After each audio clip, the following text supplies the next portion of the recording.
75 years old, and I still wake up with a little guy saluting me. It's the Wake Up Call with KB and Andy. You wanted this, right? You wanted the real deal? That's what this is. Wake up. You're in the middle of it. You better wake up and listen to what you're saying. Which is a morning show. Wake up. What the hell? Wake up, everyone.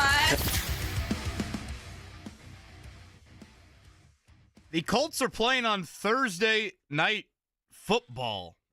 We won't say that in the regular season. We didn't say it last year in the regular season, but we are saying it tonight. It is Amazon action. It is Fox 59. It is an 8 o'clock kick, and starters will play into the second quarter per Shane Steichen. So that is our viewing for tonight. Good Thursday morning to everyone out there.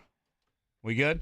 Yeah, I was in my head, I was thinking of Al Michaels is probably like seeing the Colts on the schedule and having like panic attacks right now. Yeah, Colts-Broncos in 2022 was arguably the worst NFL regular season game ever played. Again, the Colts have been banned from Thursday night. I'm half kidding on that. I don't think I've ever screamed at a television to get the game over with, but I did in that game. Banned from Thursday night regular season football since then. Do you think the Colts are the only team in the NFL not to have had a Thursday night game each of the last 2 years? Well, we could look it up. You're probably right. And a good morning to you guys. You're probably right. But, at the beginning of Thursday night football in the regular season, that's where they used to stick like, Washington and the Giants on Thursday because everyone had to have a primetime game, and they sure as hell weren't going to put them on Monday Night Football, or Sunday Night Football. So, I'm surprised you opened with the Colts. I was expecting today, Kevin Bowen, to talk 3 hours of is Joey Votto a Hall of Famer?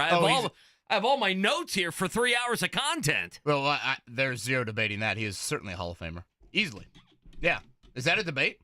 Oh, it's a huge debate. It's Really? going to be a massive baseball debate. Yeah, I mean, his stats aren't very good at all. Seven-time on-base champion, easily the greatest on-base human in modern baseball history. No one could take a walk like him. Ask Marty Brenneman, The who hated goal him. of players when you go up to bat is do what? Don't make an out. Right. Get on base. No one did it better in modern baseball than Joey Votto. Yeah, he's an absolute lock. We'll see. I'm not sure he is. I'm not sure he's a lock with the What's the evidence against him? The arrogant baseball writers. That he has no home runs and RBIs. That would be it. He's got look at no non-steroid players. No postseason success. He is easily a Hall of Famer, yeah. Marty Brenneman hated him. The fans hated him for about 6 years before they decided to love him. Marty Mark Brenneman's Dykton, come on, Mark Dykton, help me out here. Marty Brenneman's hatred of Joey Votto is going to hurt his candidacy. You never know. Yeah, you never know. It might hurt him. So I think he hates, what's his name? We'll do that for 2.5 hours after the Colts discussion. I'm kidding, of course. Good morning to you guys. Thursday Night Football.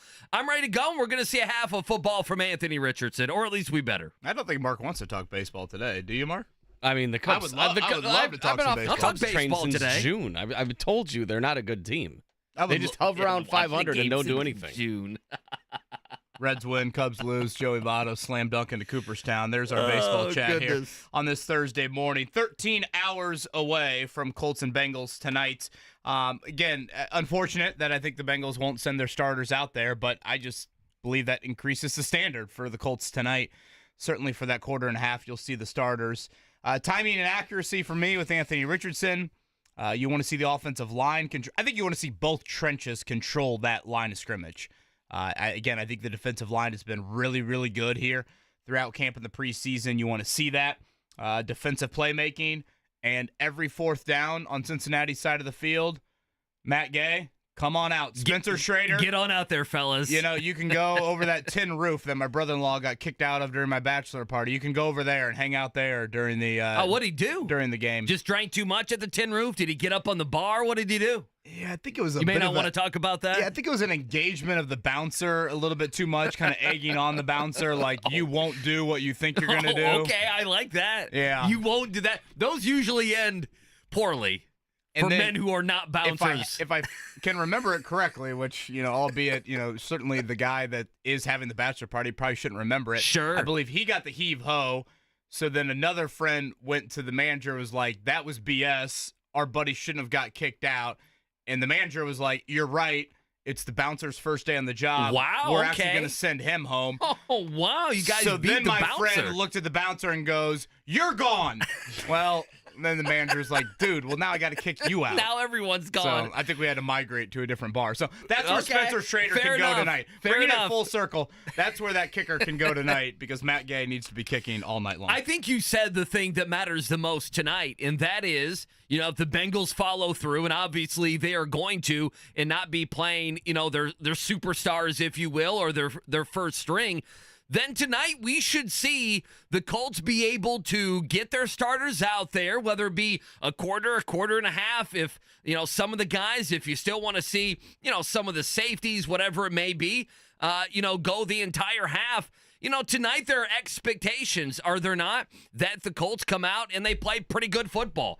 This has been, a team and a franchise, and I'm not denouncing it. I actually probably, if you made me choose, I would probably agree with it. But we're gonna sit here, and right now we have Anthony Richardson, who has done precious little in these preseason games. You don't play preseason game number 2. You play just a couple possessions and have 2 of 4 passing and didn't look too sharp there. And so, and that was in that first preseason game against Denver. So, no, I mean, tonight, if you're a Colts fan, in at least the first half, I think you can settle in and you can say, okay, where are we? A couple days ago, we talked about how the Bengals thought they got the better of Anthony Richardson in the offense, at least for a nice part of the joint practice. Okay, let's see you go out there against absolutely inferior competition and take care of business. So, obviously, when the backups come in, that swing offensive line will be something that we'll watch. The secondary will be something that we will watch tonight. It could be a big night for guys like Evan Hall, Goodson as well as Trey Sermon. I don't, listen, that hamstring, I don't expect him to play. So, and you go back to Anthony Richardson. He has not been an accurate quarterback in the preseason. He's not been an accurate quarterback his precious little time, 4 games last season. So I'm looking forward to, he probably won't run a lot, but I know he'll be uncomfortable. I'm looking forward to him looking pretty damn good tonight against secondary that will be second stringers there in Cincinnati. We'll give out a fantasy football league owner. Thank you to Cluster Chuck for that gift card to our winner. We'll do that coming up in the 9 o'clock hour. Dave Richard from CBS, fantasy expert. He will answer your questions, our questions, in relation to fantasy football coming up 9 o'clock hour. I think one thing to note about tonight, in our Colts brains, we are used to Colts Bengals in August. Oh, that means preseason finale, and 22 dudes who won't make the roster will play 60-some snaps. Right. That's no longer the case with how NFL preseason schedules work. This game, which is, again, the preseason finale for the Colts, it's turned into a mix of the dress rehearsal and the great Rick Venturi phrase, the Employee Bowl. It's the dress rehearsal to a degree. I know Cincinnati starters won't play. For your starters here in Indy for about a quarter and a half. And then it turns into Employee Bowl very quickly after that. Because if you look at the Colts schedule between tonight and roster cuts coming up on Tuesday, they will have a 1-hour practice Sunday afternoon. That's it until roster cuts. So, you bring up Tyler Goodson, Evan Hall. Right now, I've got both on my 53-man roster.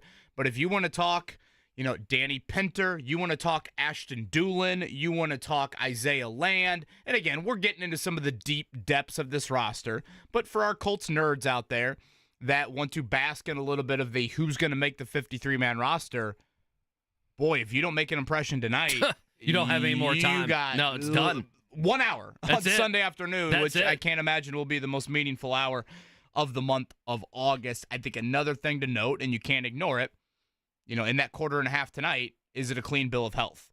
You go back to week 1 of the preseason, the Colts did play their starters for a couple series, and their starters exited with a clean bill of health. Will that be the case tonight? Because any sort of Jelani Woods type injury, any sort of Josh Downs type injury, that will impact your 53-man roster and could impact your week 1 game, which we all know is a big one. So plenty to examine tonight with the Colts and Bengals, but those are a couple items on the list. Well, let me ask you this. If I said to you, something happens tonight where, and boy, I hate even throwing the injury bug into this, but, unfortunately, you're playing football. Things could happen. We hope they do not happen. I mean, Jelani Woods and, we saw what Josh Sills, he got injured and he may have made the roster. And again, I know we're deep in the weeds, but if I said to you, Kevin Bond, we're going to walk in here tomorrow dreary-eyed on a football Friday, and we are going to have the conversation that something happened, good or bad, that we feel like could absolutely change the 53-man roster. Do you think we get that tonight? I'm unsure if we do. I kind of am more interested in, Goodson v. Hall, right? Maybe the swing tackle. Does someone settle in on winning a job, not necessarily being cut from the 53-man roster? But I don't know. What does your gut tell you? If I said, are we walking in here tomorrow with there being something that is going to fundamentally change the way we view the 53-man roster, what would you say? Yeah, it would probably have to be in the health department for it to really, really change things. But, again, if we want to go ahead and, put on our roster 401 hat here, I don't think Ashton Doolin's a slam dunk. I don't think, the ninth offensive lineman of Danny Pinter or Dalton Tucker, the undrafted free agent out of Marshall. That's up in the air. Does Isaiah Land continue to do something where it's like, guys, I know he's the fifth defensive end, but he's trending in the right direction as a day 3 pick from 2 years ago. We just can't cut him. Linebacker, is tonight a night where, Indy native Cam McGrone out of LC says LC and LN are playing tomorrow night. I want to make sure that, I stand out for the Bear Nation. Beautiful remodel, by the way, outside of Lawrence Central High School. Looks great when I drive by. Does he, try to factor into one of those final linebacker spots? The final corner spot, will both the rookies make the team? Will Jalen Simpson, the 5th-round pick, and Micah Abraham out of Marshall, will both those day 3 picks make the team?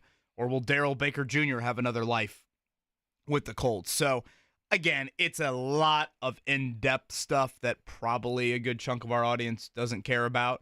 But that's certainly what this time of year is all about. Yeah, I'm ready to go tonight. I'm settled in. I have the same time I'm sure people care about this. Same time the game starts, we're now a little bit more than 12 hours away. I have my first fantasy football draft. And this is one of these late editions. Hey, Andy, we have a league. We have a spot open. Do you want to join type league? So I got to fly in there. I got a helicopter in there. I don't even know all the guys, and I got to take him down. I got to take him down to where they don't want to invite me back next year. Gosh, that's what I'm planning on doing. You might be the most hated guy in the league after that. Are we going auction? Are we going? No, it's an ESPN where I don't know where I'm drafting until an hour before. It's kind of amateur, but it is what it is, When you're part of all these leagues, anytime Michael Pittman scores a touchdown, it will help me and hurt me in all these different leagues. So, So, I mean, listen, I think tonight, I think it's easy. I think the main thing we'll talk about tomorrow is Anthony Richardson, don't you?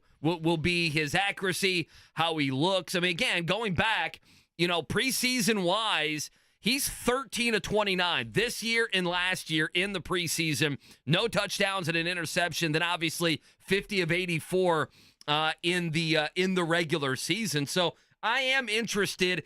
Can Shane Steichen open that playbook just a little?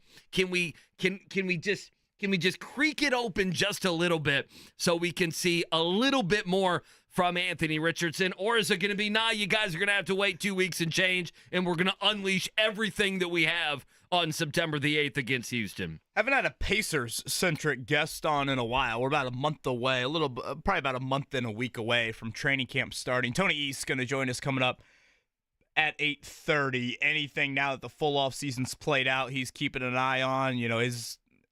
I think a lot of people just assume T.J. McConnell will get a contract extension. That has not happened. Is that not going to happen? And then just what Tony thought on the schedule, at least that we saw last Thursday from the Pacers. We'll ask a couple Fever-related questions with Tony as well. Did you see, I guess, warning to IU basketball fans out there? Oh, boy. Don't expect to spend much time with the family over Thanksgiving, right?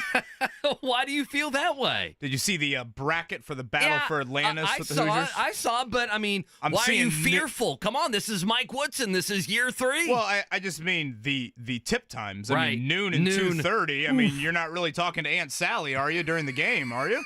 No, you're not. What is November 27th? Is that Thanksgiving? Their first game is on Wednesday. Okay, that's what I thought. That is a noon tip against Louisville. Then if they win, I think they're in the 2:30 slot. Oh, yeah. On Thanksgiving. If they lose, they're in the noon slot. So no matter what, you're going to have an early afternoon game there. What's Louisville looking like? The opposite of IU. So Louisville's going to be bad? No, well, I mean, they're a team. I totally forgot that Chucky Hepburn was playing for Louisville. He is. So they got a coach that nobody knows because the Wisconsin dudes in Louisville. Yeah, because they struck out on all the other coaches that they wanted. They got a guy from College of Charleston named Pat Kelsey who is trying hard. He's kind of a young guy. He's kind of nuts. He's a little nuts. He's a little bit of a nerd. He's energetic, but he's not a slime ball, and they've had a bunch of slime balls there at U of L. But U of L is going to be a new team that is going to run and shoot a bunch of threes. And that is why I said they're probably going to be the opposite of Indiana. Got it. Okay. Indiana's probably not going to run as much. And again, I don't know. I mean, they have all new guards. The top couple guards that we're going to be talking about besides Trey Galloway are new to Indiana's roster. So maybe their offense looks different, but I think it's going to be Indiana trying to pound Louisville inside and Louisville trying to get out and shoot a bunch of threes in transition early in the shot clock. But good on the battle for Atlantis on making this to where these two teams play. It's more interesting than IU West Virginia, is it not? Plus, if you're an IU fan, again, it's year 3 with Mike Woodson. You should win this game. You should be favored in that game. And then you can go play a team like Gonzaga. And that would be an easy, good quad 1 win early in the season. So I like the draw for Indiana. I think it's a fun one. The question you bring up is on Thanksgiving. If you play at 2:30, what time is what time is turkey time? See, is that later in the day? Is that more of an earlier in the day? Because I think Indiana fans can push it right off to 4:30, 5 o'clock, and they'll be fine. I think we've tried in years past to balance it out, like go to my in-laws for like a brunchish situation. Gotcha. You got to hit multiple places. That's a good point. Yeah, you got to hit both. And boy. I guess in this state, it's probably a dumb question, but what's our noon NFL game this year, Mark? That's a great point. Well, it's Lions and somebody. Is it Lions it's always and Bears? the Lions. No, it's not the Bears this year. I watched IU Louisville last year. Where was that game? Madison Square Garden? My eyes wanted to bleed watching that game. So I don't know if I can take it for another year. It is Bears-Lions. Oh. It's Bears-Lions, Giants-Cowboys, Dolphins-Packers. Bears-Lions sounds interesting to me. Yeah, that's a good one, actually. Giants-Cowboys, Dolphins-Packers, okay. Yeah, one of the great rivalries in the history of the sport. You're just farting it away at 7:15 in the morning, Mark. How dare you? We are I'd rather really see Jaden Daniels light it up. Nerding it out here early in this show with, deep Colts roster questions and IU non-conference basketball. But, the fact that they are in the battle for Atlantis, Louisville, by all accounts, is not like a top 50 team. No, they're a fringe tournament team. Paramount that IU wins that game because they need to play Gonzaga. Ideally, you'd play Gonzaga and Arizona. Basically how the bracket works, 8-team field. Gonzaga and Arizona are easily the best 2 teams in the field. So you bring up quad 1. I know on August 22nd, it's probably stupid to talk about, but IU's non-conference schedule does not have a lot of meat on it. No. There ain't a lot of turkey on that. So, you need to make sure that you win that game. Therefore, you at least get to play Gonzaga. Gonzaga, like Andy said, has got West Virginia. West Virginia's got Drake's coach, DeVry. Remember him? Yeah, I remember him after Huggins went on a drive after Taylor Swift concert. Tucker, his son, was a great player at Drake. So West Virginia's not very good either. So, again, if IU were to lose to Louisville, you could walk out of Atlantis with not playing Gonzaga or Arizona. And that would just be... That would not be good for your non-conference schedule. Let me not speak in hyperbole here in late August. So, again, it will be afternoon tip, noon on Wednesday of Thanksgiving week, noon or 2:30 on that Thursday. Speaking of NFL games, 2 weeks from tonight, Chiefs and Ravens. 2 weeks from tomorrow, Packers, Eagles. Which game are you looking forward to the most? How are we going to make it 2 weeks, guys? How are we going to make it 2 weeks? What are we going to do for 2 weeks? We've made it a few months already. What are we going to do? I'd rather watch Packers, Eagles. I am Packers, Eagles. I am totally with you. The Eagles are more interesting. Nick Sirianni is very much, if they struggle at all, going to get all those filthy Eagle fans to want to fire him. He'll be on the hot seat. And Jordan Love, after what was it last year, Mark? I'm sure you know, 10 or 11 games, right? I think it was 8 games. I mean, 8 games. He's turned into the hottest commodity. He got the big contract extension. They're supposed to be the youngest team in the NFL to make a run. They beat the Cowboys last year in Dallas in the playoffs. Not that I'm not looking forward to Ravens and Chiefs.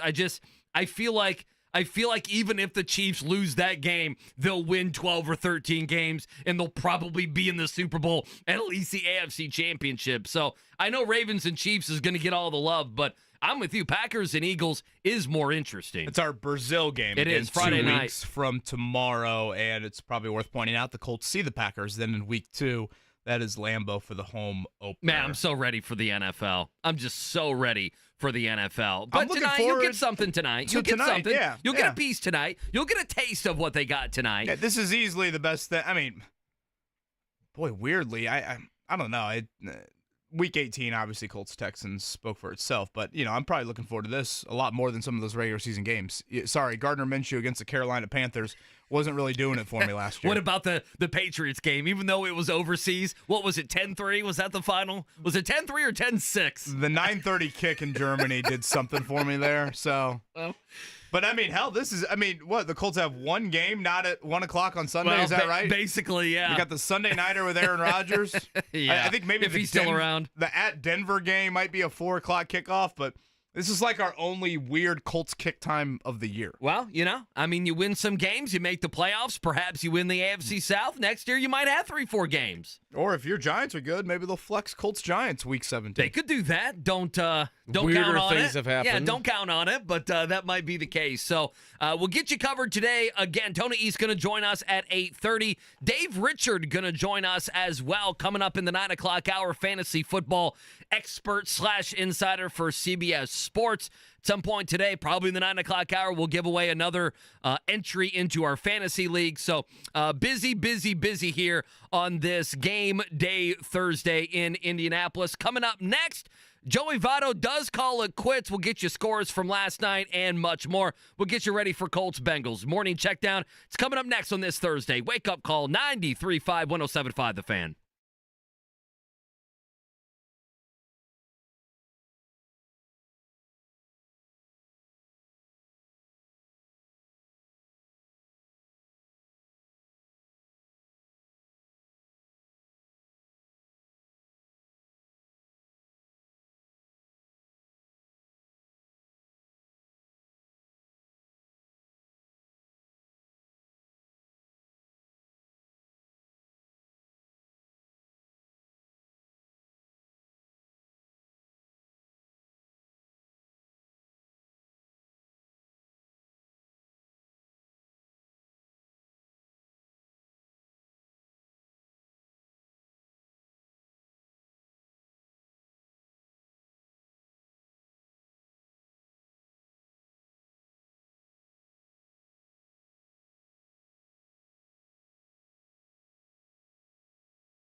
on 93.5 and 107.5 The Fan. A little over 12 hours away. Colts and Bengals for our degenerates out there. Colts favored by 6.5. Why or who cares, I guess, is probably the better question. The why would probably be Colts starters are playing for a quarter and a half. Bengals are not. What do we want to see? We'll get into that here coming up in a few. But a future baseball Hall of Famer hung it up last night, and that's where we will lead off our morning check now. Well, they opened a Hall of Very Good. There's Mark Dykton. I knew he sat out the first time we Took mentioned a while. He was it. asleep through that first segment. He Mark was. Dykton. I wanted to let you get comfortable and then hit you over the It head. took 15, 20 minutes. And why is he not a Hall of Famer? I would love to hear the evidence. think According to Andy, the announcer hates him. Yeah. That was Andy's evidence Marty there. Brennan. I think in he's the a first solid segment. player. I don't know if he's a Hall of Famer, but all of a sudden, 7-time on-base champion. You want to hear the players that have achieved that in their NFL career? That is- in their MLB yeah, in the careers? NFL career, give me that. The on-base percentage and the OPS. Ted Williams, Babe Ruth, Ty Cobb, Rogers Hornsby, and Barry Bonds. That's a pretty good group to Those be sound with. like guesses on a pop quiz that Scotty whipped Well, up. that's the thing. Of all days, Scotty's working late with the Colts having, a late game tonight at 8 o'clock, our coverage on the Fan at 5 o'clock. The one morning we really need Scotty in here because he's the baseball head to give us, is Joey Votto a Hall of Famer or not? I just figured we'd just be taking calls for 3 hours on Votto. I thought it was a Hall of Fame announcement. I think he gets in. I think he will have to wait a little bit because some of the romantic stats he doesn't have. I mean, he didn't really hit, when you look at home runs, doubles, maybe RBIs, he didn't hit some of the thresholds that baseball nerd writers would like to be hit. But you mentioned OPS, on-base percentage. He was very good there. The fun thing about Votto is some of his stats and some of the things you bring up, it's like, oh, yeah, absolutely, he's a Hall of Famer. Then others, you're like, I don't really know. But then you go through, okay, he didn't do anything in the postseason. Neither did Ted Williams. There's always an argument. If you make an argument, yes or no, there's always another argument. So 40 years old, played it with the Reds. I mean, I think Hembo on ESPN Radio said, he tweeted out last night that Votto loved baseball so much that his final game was a AAA game in front of 5,000 people, I think, in Buffalo. Well, how about his statement last night hanging God it bless up? him. God Literally bless him. in the third sentence, he goes, well, I'll just read it. Toronto and Canada wanted to play in front of you. He was with the Blue Jays organization for those that missed it. He tried. And he goes, Cy, I tried with all my heart to play for my people. I'm just not good anymore. I'm not good enough anymore. Yeah. I love that. Now, the best part of Joey Votto? He also mentioned Wrigley Field in the statement, Oh, Mark. did he really? He goes, I'll never forget early in my career, my first time at Wrigley Field, and the crowd standing and cheering toward my failure.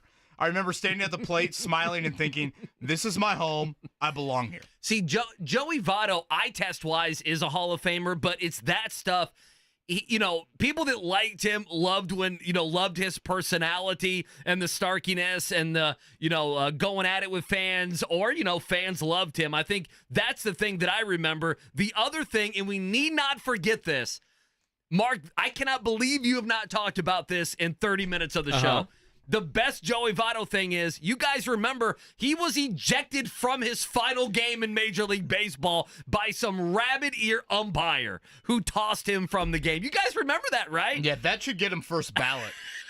See, I agree with you. He's a first ballot human because he would always interact with the kids at the games. And then he would go sit in the crowd when he was injured. I think Mark's just happy that this is delaying us talking about the actual baseball in the field. We can do that. You can't hurt Last me night. anymore. The Cubs have done enough. 11-7 Reds They were down over the 6-0. Blue Jays. Biggest comeback of the year. Ellie De La Cruz with another pretty magical stat there. He becomes the fifth player in MLB history. 20 homers, 60 stolen bases in a year. How about the White Sox winning a baseball game? Oh, did they win last night? They beat the Who did they beat? Giants 6-2. Well, that's a bad loss for the Giants. They're in the race for that final wild card in the NL. Cubs it's a bad loss. Lose 8-2 to the Tigers. Cardinals do get a much-needed win over the Brewers, 10-6. Yeah, so they got a walk-off home run by Nolan Arenado. So congratulations to them. A couple different items. Obviously, the Colts and Bengals tonight, 5 o'clock on the Fan, 8 o'clock Amazon and Fox 59. Other NFL nuggets. Bo Nix officially named the starter there in Denver. We saw him week 1 of the preseason.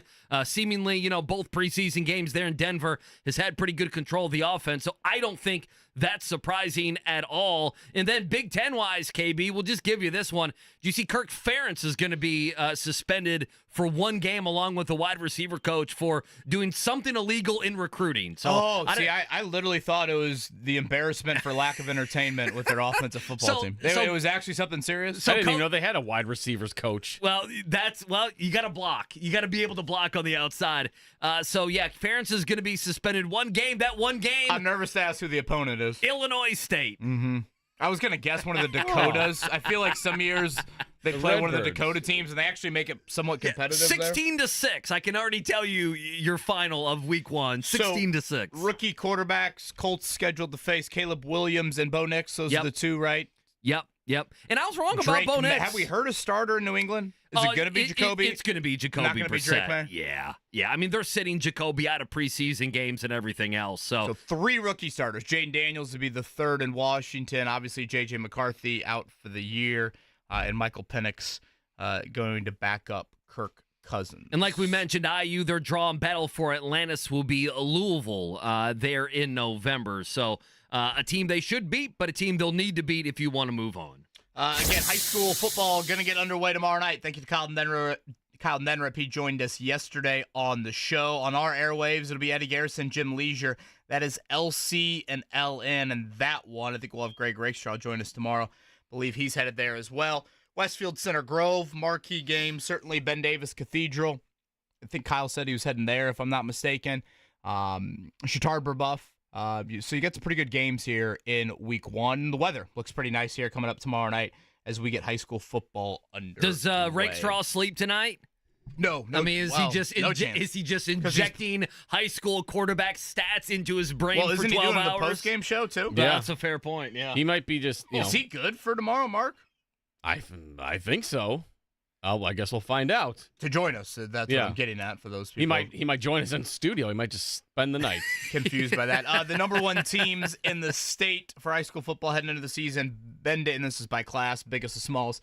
Ben Davis, Decatur Central, New Pal, Heritage Hills, Lutheran, and North Judson. Yeah, I'm not going to be able to make a game. It's going to have to be Week 2. My wife has a work item she has to do that she dropped on me yesterday. She has to do to 8:30 tomorrow night. So my Friday night's basically ruined. Not that anybody cares. You and Little Gas go out. Well, Nikki can hang out. It's a hop possibility. On the Warren bus, take it up to Fort Wayne. Warren against Fort Wayne Snyder. I'd like to go up there, but 100 miles, 110 miles might be a little bit much. So we shall see. All right, good stuff. Morning check down. Coming up next, are we missing anything? Something with Anthony Richardson and that accuracy. Plus, what do you guys want to see from tonight from the Colts? We'll dive into it next. Appreciate you hanging out with us on this Thursday. Wake up call 93.5, 107.5 The Fan.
It's the Wake Up Call with KB and Andy on 93.5 and 107.5. The Fan. All right, our coverage tonight, 5 o'clock, 8 o'clock kick. Again, Fox 59 will have you covered. If you're not consuming Amazon, it will be Al Michaels, Kirk Herbstreit, and Kaylee Hartung, Colts and Bengals. Colts starters around 1.25. Sounds like Cincinnati will not be playing their frontline guys. So unfortunate there. You think Anthony Richardson's got a shot at comeback player of the year? I think he does. Yeah, why would he not? I'm trying to think who else would be on that. Nick Chubb. Aaron Rodgers. Aaron Rodgers. Yeah, I think Aaron Rodgers is probably the one you're going to have to compete against the most. Probably the quarterback we won't see tonight, right? Burrow? Yeah, Burrow could be up there. I mean, I feel like we went over these odds before, and it was almost like a stacked field because you forgot how many significant injuries happened last year. Kirk Cousins would fall on that list. Yeah, I'm always a little torn on the old comeback player of the year. I'm like, wait, is this coming back from an injury or coming back from being bad at football? Well, I think it's usually an injury. That's the way I view it, at least. Like I saw Daniel Jones on a list. Is that an injury or is that him being bad? Well, no. I mean, with him, it's the double whammy. To him, it's being bad and also being injured. Yeah, he had a neck injury and tore his ACL. So I have the odds in front of me if you'd like comeback player of the year. I think Nick Chubb I would throw in there. The only problem is I think Nick Chubb may open the season.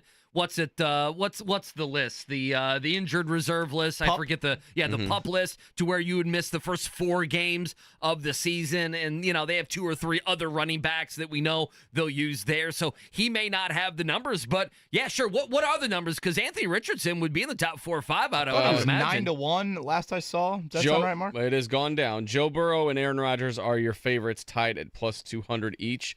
Kirk Cousins plus 500, Anthony Richardson plus 750, Nick Chubb plus 1,500. Okay, so those are the ones. Now, I guess that makes sense. Yeah, I mean, listen, if Aaron Rodgers stays healthy, the Jets are seen as, Mark, I know you hate this, and I hate it as well. Usually things crash and burn, but they are seen as a playoff team, could even win that division type of team.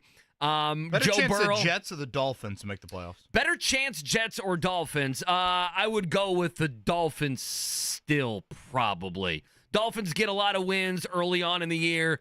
The weather's nice. They got that offensive team. The Jets, some bleep always happens. They don't have to play in the Meadowlands grass. Yeah. But again, with the Jets, something always happens. Like, can they go drama-free through 17 games? The answer historically has been an overwhelming no, and usually that drama derails them and they don't, live up to expectations. But, I think Anthony Richardson, it's one of those things, if the Colts made the playoffs and he played, 15, 16 of the 17 games, I think absolutely that he should win an award like that. I think Shane Steichen might win Coach of the Year if they end up making it. Oh, yeah. If that happens, he'll certainly have a great chance to win that. A couple individuals I am curious about tonight for various reasons, Andy. I'll throw Will Mallory's name onto the list. Okay. Again, with the Jelani Woods news, I'll echo what I said yesterday. To me, the tight end debate is really over. I think coming up on Tuesday, you put Woods on injured reserve. You hope he comes back at some point this season, and that's how you handle his situation. Mallory has really been oft injured in his first 2 years. But when healthy, I feel like there's times where I just look up at Grant Park. I'm like, I totally forgot about Will Mallory. That's a really nice catch he just made. But again, there's days where I'm like, well, number 86 isn't out here for the 4th or 5th straight day. So I'd put Mallory on that list. I think Blake Freeland, offensive tackle, has been extremely underwhelming here in camp. You think he might not make the roster or just lose his spot? I think he'll make it, because my counter would be who else? Or who else, right? You're in a dire situation, in my opinion, at offensive line tackle depth there. So I would like to think he has a quiet night going up against Cincinnati backups. And then defensively, certainly you could go to safety. The Nick Cross, Rodney Thomas, that aspect to it. But I'll go with the 5th-round pick, Jalen Carlies. We had Ryan Walters on the show earlier this week, and he recruited Carlies initially at Missouri. Walters told that story about how, a lot of SEC schools looked at Jalen Carlies more as a offensive player. And Ryan Walters in Missouri kind of thought a little bit more defense, and it was corner initially at Missouri. Now he's grown into an NFL linebacker, and he missed about 7 to 10 days at one point during camp. And EJ Speed and Zaire Franklin aren't coming off the field, but you're one injury away from one of those two guys to, the backup playing a ton. I forget the game last year, but Saguna Luby, you had to play a ton of snaps, maybe against Carolina last season. So Carlisle's number 57. He looks like your Bobby Okerekes, your Shaq Leonards. He's got that makeup of tall and long. What does he look like in more of an expanded role? I'll be curious to watch. Again, some, not the marquee names that are obvious, but some others that I'll be interested to watch tonight. Again, like you mentioned with the first segment, KB, I don't want to go too far into, just totally talking about guys who may not make the roster. But defensive end Isaiah Land, we had this conversation on and off air. I kind of think he makes it.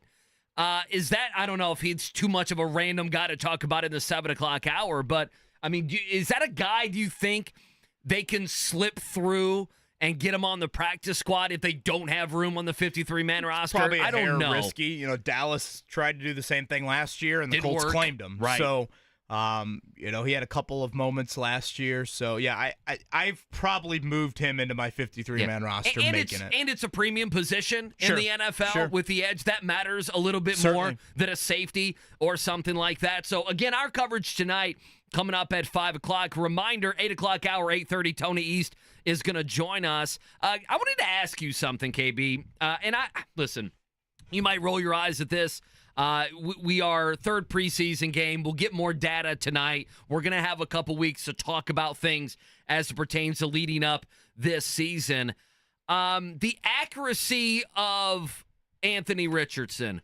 What should be the bar tonight? What should be the bar early in the season? And on top of it, and we've talked so much about this, as you know, how big of a deal, given that he can make big plays with his arm, we're expecting that to be down the field, unlike what we saw last year, of course, with Gardner Minshew. And then on top of it, we know, last year he was trending towards rushing for more than 700 yards last year. So if you gave me an over-under on rushing yards of Anthony Richardson this year, it would be well into, and that's if he plays, a full or close to the full season, it would be more than 600 yards, more than 650 yards, I would imagine, of rushing the football. So some of that is like, okay, you don't have to be the most accurate because you have these other things that are in your game.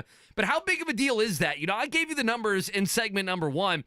In the preseason, he's 13 to 29, $145, no touchdowns, and an interception. It's the preseason. How much does it matter? I totally get it. Regular season, we saw, obviously under 50, under 60, what is it? 60, I need to look up the exact, what the exact numbers are, but there's 50 of 84, 3 touchdowns and an interception. And I just wonder if that is something, it's tough to talk about because we see him in these practices and joint practices and training camp and everything else. And when you see him in a preseason game, he's not running, but he's like 2 of 4 passing like he was in preseason game number 1. It's like, what do we get from that?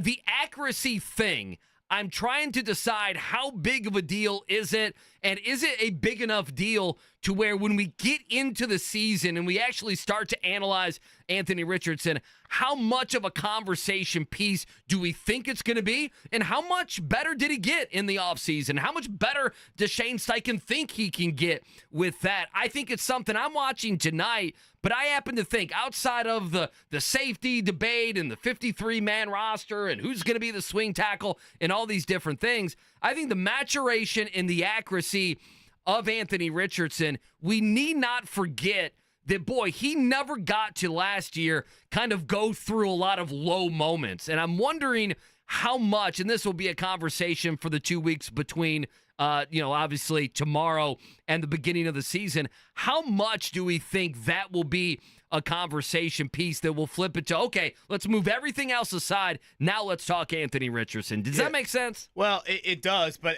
I just don't think there's an obvious answer. Like in an ideal world, it'd be like, okay, if he achieves this completion percentage, that means everything's good. Well, I've said many times about Richardson, you can live with 60%, 60 to 63%, something along there. Now, in order to live with that, what needs to happen? The incompletions have got to be drives it in and Rigoberto Sanchez kicking the football, not turnovers. So that's the first part. You're 17 of 32 day can't have 2 interceptions in that. Also, the 17 completions on that afternoon, several of them have need to be chunk plays. You can hit a few homers if you're not, getting on base every single time. This doesn't have to be Phillip Rivers, where you need Phillip Rivers at 72, 73%, because for the most part, it's going to be a dink and dunk sort of day to it. So that would be, I think, an element to it. And I think what's also difficult to give like a black and white answer on this, Andy, is go back to the 2-for-4 outing against the Denver Broncos in week 1 of the preseason. He was 2 of 4, and one of the 2 was a pass that ended in a punt. Right. It was a bad miss. It was not an accurate it was completed, but that ball to Kylan Granson, which didn't allow Kylan Granson to continue in stride and continue the advantage he had created on that Bronco defender, it didn't allow for a 3rd and 7 to be completed. There was no yard after catch ability. There was no, ball in stride, and therefore, again, that goes down as a completion, but when we talk about it on air, that's a good point. It's a bad play. It's a bad play, yeah. So that's the difficulty in some of this is, a lot of it is not just pick up the box score and see what happens. There is some eye test that goes with it. The ball to Mo Alley Cox, the other completion he had in that Denver game, whether Richardson meant to do it or not, the defender on that play was kind of humming on Mo Alley Cox's left shoulder. I'd say Richardson slightly threw it on the right shoulder, and that was a great throw because it allowed Mo Alley Cox to then turn upfield. A defender wasn't in proper tackling position, and boom, you can turn a 6-yard hitch into a 19-yard gain. So there's a lot of gray area, I guess, would be the answer to it. But that is my biggest Richardson viewing point tonight. Throwing with anticipation, timing, accuracy, all of those things. Because, again, he had Granson, if you want to go back to that week 1 preseason game, he had him open. And I think he waited too long. Forget as Jim Bob Cooter, Shane Steichen mentioned, he's waiting too long on something a little bit further down the field. Right. Whereas if you throw with anticipation there, you realize, Granson's got great leverage. If I throw this ball in stride, I might miss out on the 13, 14-yarder at the second level. But if this ball's completed to Kylan Granson, it's a new set of downs. And who knows, maybe Granson turns upfield and that becomes 13 or 14 yards. So it's some of that stuff that you want to see out of him. Quickly, last one before we take a break.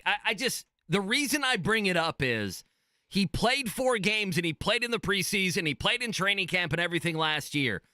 But how much, and this will be kind of something we'll talk about when we get even closer to the season, how much of him, he got the mental reps last year, KB, but the thing that is nagging me with Anthony is, and I think he's going to be good, I think he's going to be great, I think he could be special. I'm with everyone, I'm with Steichen, I'm with fans, on everything with that. The one thing I keep going back to is, last year, he did not get to fail, and he did not get to learn on the field. And that's what last year was about. And so this year, because the Colts are in a win now, this year cannot be about him having those failures on the field. They need him to be beyond some of that. And can he be beyond some of that? To me, that's the big question. All right, hour number 2, 8 o'clock hour coming up next. More Colts plus a prediction that made me say, wow. And now who else isn't allowed to talk about Caitlin Clark? We can mention that as well. Tony East at 8:30. We got you to 10 o'clock. Wake up call, 93.5, 107.5 The Fan.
It's the Wake Up Call with KB and Andy on 93.5 and 107.5. The Fan. Sing it, Andy. You want me to? I was just going to bow out here for a few. Living in an Amish paradise. Man, you sound better than Mike Wells like on that? Fridays with John. That was great. I thought you were going to keep going. We can keep going sometime. We do a karaoke around here sometime. I got no problem with that. You alerted I think us. I know all the words Amish paradise still. That was the It's been a go-to, while. right? Well, unfortunately, yeah. When I did karaoke in my younger days, 20 years ago plus, that was the case. I haven't done karaoke in probably a decade and a half. When's the last time Kevin Bowen did karaoke? It's been more recent than that, yeah. Oh, really? My wife is a huge karaoke. Oh, is she really? So, yeah, it's probably been, I don't know, I'd say within Just the a last few 2 years? or 3 years. Oh, yeah. boy. Yeah. I forget. You have a go-to? Yeah, I was going to say, Yeah, what's I your? think I You shared told us before, at one little, point. Eminem, Lose Yourself. Yeah. If we could get the whole room going here, that'd be great. The YouTube chat can see it. That'd be outstanding. Man. I had a buddy who's piano You can man. bow out during the chorus and just let the crowd and let take them, over. And let Just them take over. 8 miles You're damn basement right. is what it is.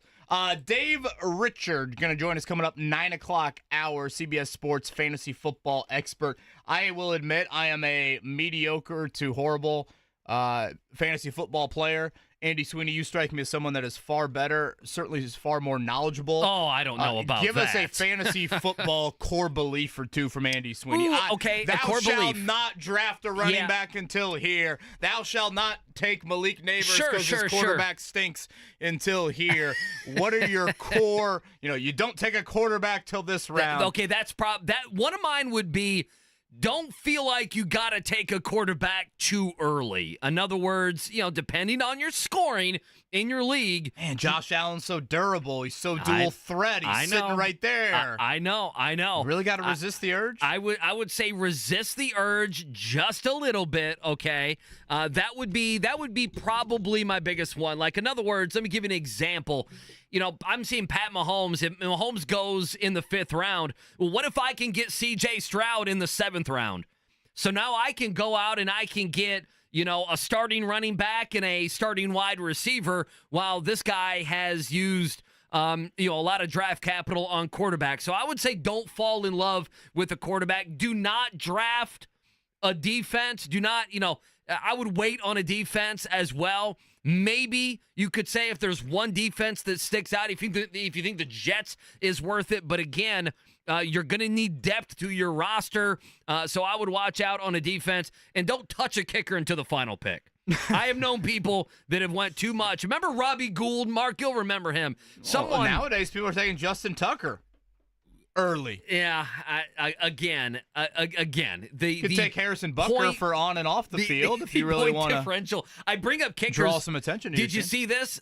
Breaking news this morning. Albert Breer reporting the Browns. Breaking news from 93.5 and 107.5 The Fan. It's Even if big. it's nothing. It's big. It's 8:03. The Browns are trading kicker Cade York to the Washington Commanders for a conditional 7th rounder. How about that? I need to Little redo my entire fantasy draft. a little trade now. 2 weeks before the season. Kickers on the move. Boy, I'm trying to think of the Colts kicker's name. It might have been Cody Parkey. Does that name ring a remember bell? him. Yeah, Yeah, sure. it rings a bell. He's your Bear guy, right, Mark? Double doink, yeah. He's a double Yeah. doink. I could have sworn the Colts traded him for a draft pick one of those camps. One of the years they had like an undrafted dude with Vinatieri that they were able to trade for a pick. It might have been Parkey. For some reason, I'm thinking Parkey to the Eagles.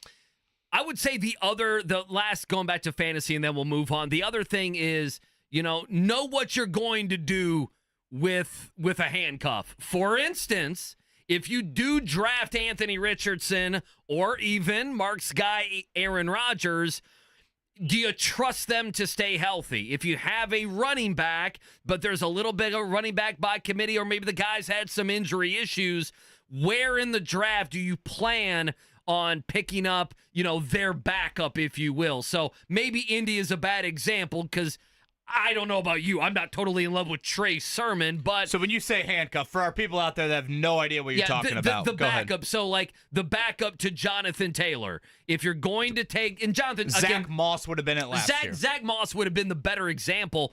So, if that guy, if you take Jonathan Taylor in the first or second round, and normally the backup then would go in maybe the 12th or 13th round, depending on how many rounds you have, do you take him a round or two ahead of everyone because the value to you potentially could be higher than the value to somebody else? Zach Moss is a great example because he got a lot of run last year. Obviously, we hope Trey Sermon, if he ends up being running back number 2, which by the way I'm not totally sold on, where would you take him? So that's it. Again, I'm not a great player. I've won a couple leagues, but that's a couple, and I'm 40 years old. So there you go. Kevin Bowen's brain works pretty interestingly because I looked up the Cody Parkey thing.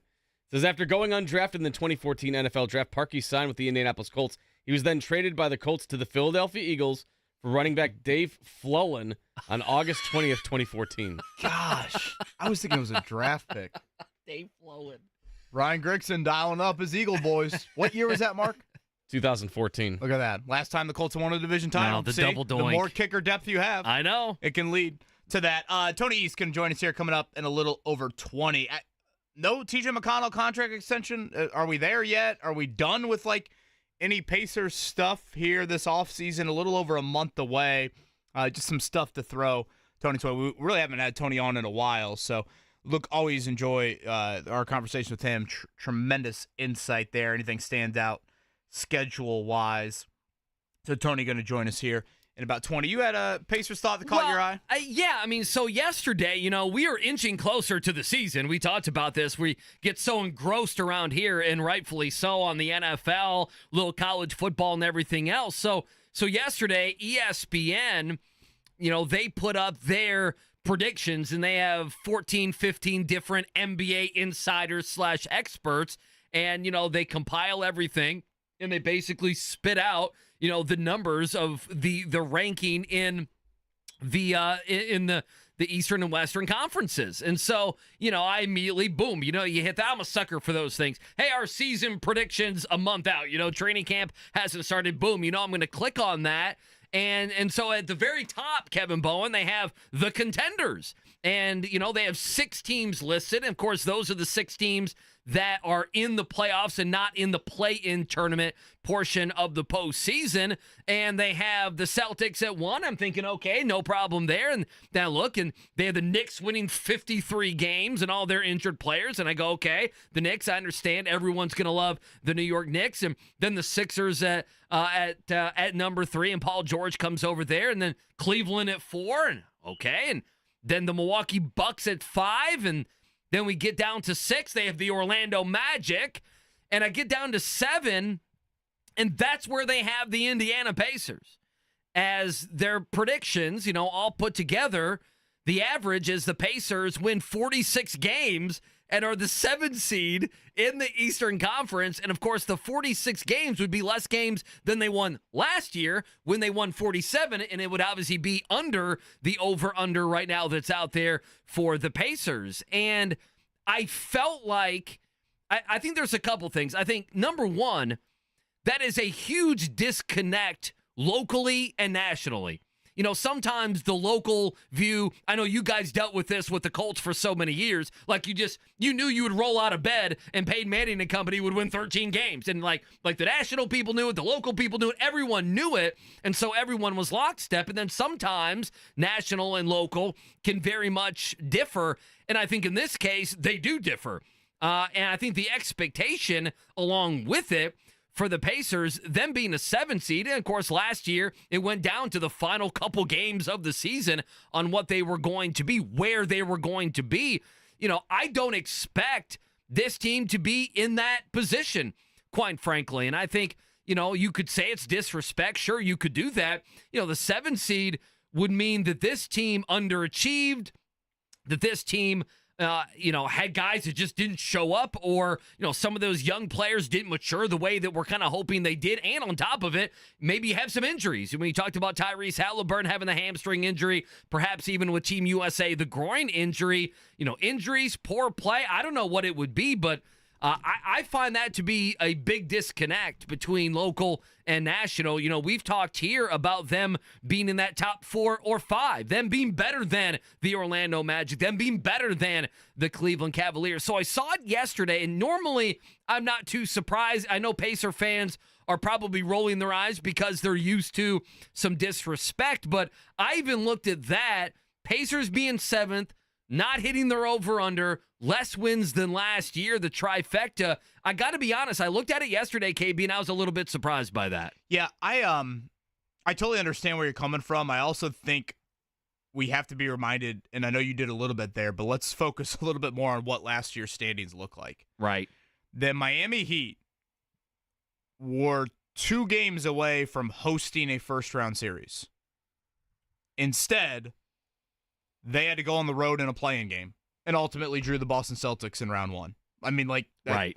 That's less than injuries ideal. And then goodbye. The jumbled nature was just insane, really. And it's probably going to be the same this year, you would imagine. And that's what I'm getting at. Like, I hope I'm not being recency bias here with either of these statements, but whether I look at the AFC and the NFL or I look at the Eastern Conference and the NBA, I can't recall a time in the last 5 to 10 years where I've seen more legit quality depth, you know, not necessarily at the top of the conference, like, you know, whether you want to label Boston or you want to label Kansas City, you know, they're in their own little tiers, but like legit depth, 1 to 8 Eastern Conference, hell, you could even go a little deeper in the AFC. I mean, it's been probably a month or two since we did this exercise, but, you know, you literally could be talking about, you know, Texans, Bengals, Dolphins, they all could miss the playoffs this year. And, like, I don't think that would be the craziest thought in the world. No, it wouldn't when be. you look at the AFC. No, not at all. If you look at the NBA, you know, you could be talking about teams that aren't hosting a first-round series. I mean, even last year,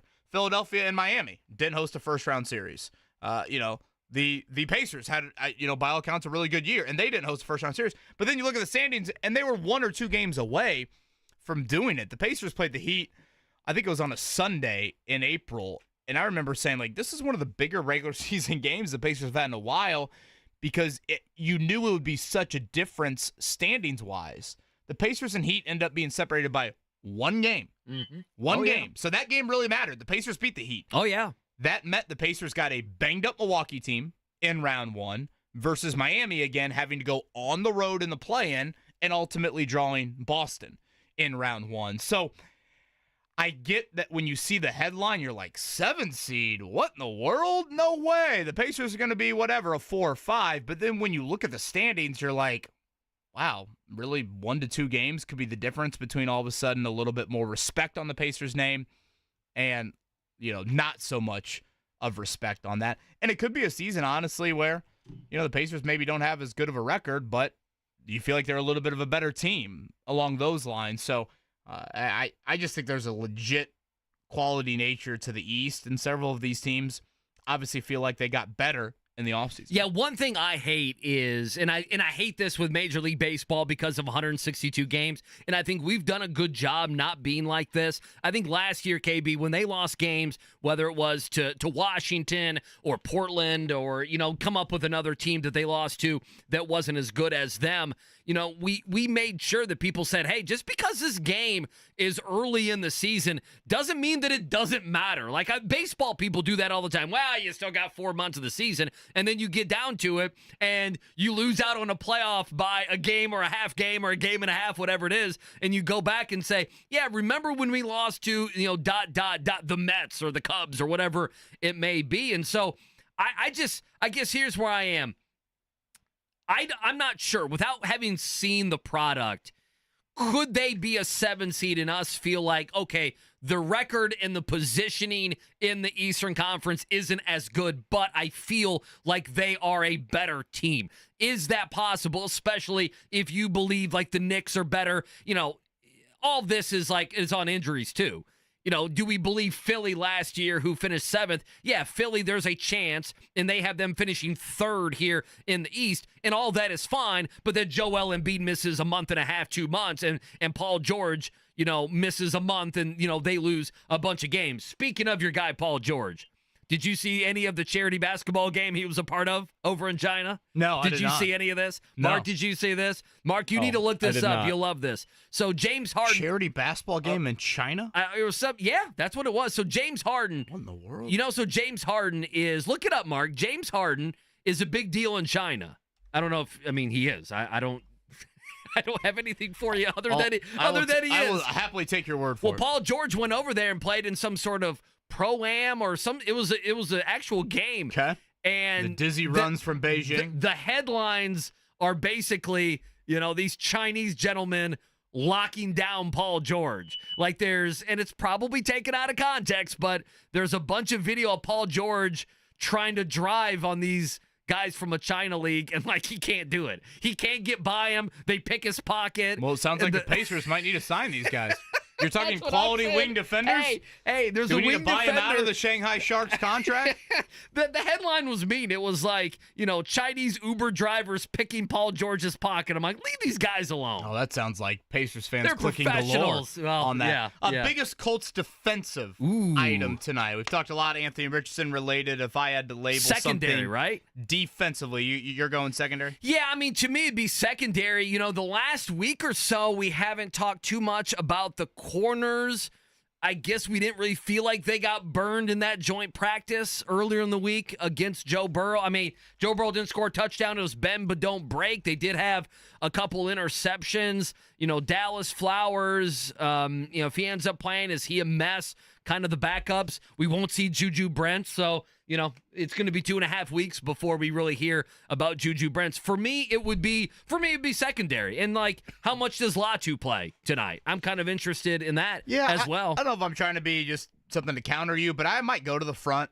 Okay. Just wanting them to dominate, frankly. And that to me is a big word. And again, I think the standard is high for the Colts tonight because you're not facing Cincinnati starters. So I think for whatever time, and I'm not acting like, when Shane Steichen says a quarter and a half, like if DeForest Buckner is hands on his hips at 6 minutes to go in the second quarter, that would be a bit surprising to me. Some of these guys might not be out there for that long, but I think you would like to see your I'm almost worried how much your secondary gets tested because theoretically, shouldn't your front just dominate? And correct me if I'm wrong. It's a good point. I think we're getting the third string QB for Cincinnati tonight. I think Jake Browning's banged up.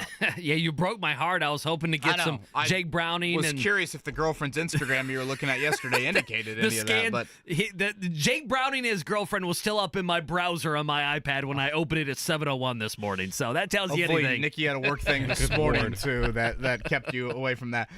So I don't think obviously Burrow's not going to play.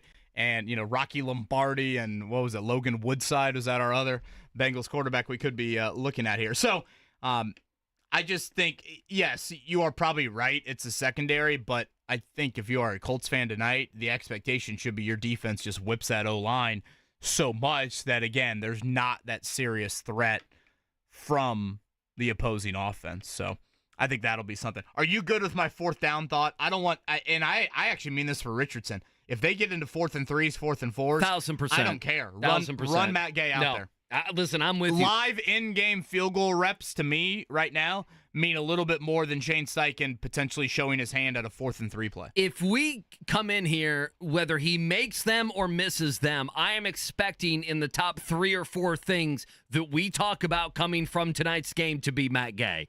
I don't think that's a hot take whatsoever. The Matt Gay will absolutely be a conversation piece. By the way, that's always a fun conversation right before the regular season. every NFL team wants to have We've already that talked about conversation. Cody Parkey for David Fluellen in a trade 10 years ago. Hey, we just had Cade York get moved a couple weeks before the season, Mark. How dare you? We played the breaking news sounder 3 times in the history of our show, and one of them is for Cade York being traded. I think I'm going to do it from now on, even if it's the most meaningless stuff. You right? It gets people too excited in cars. Well, it does catch their attention, though.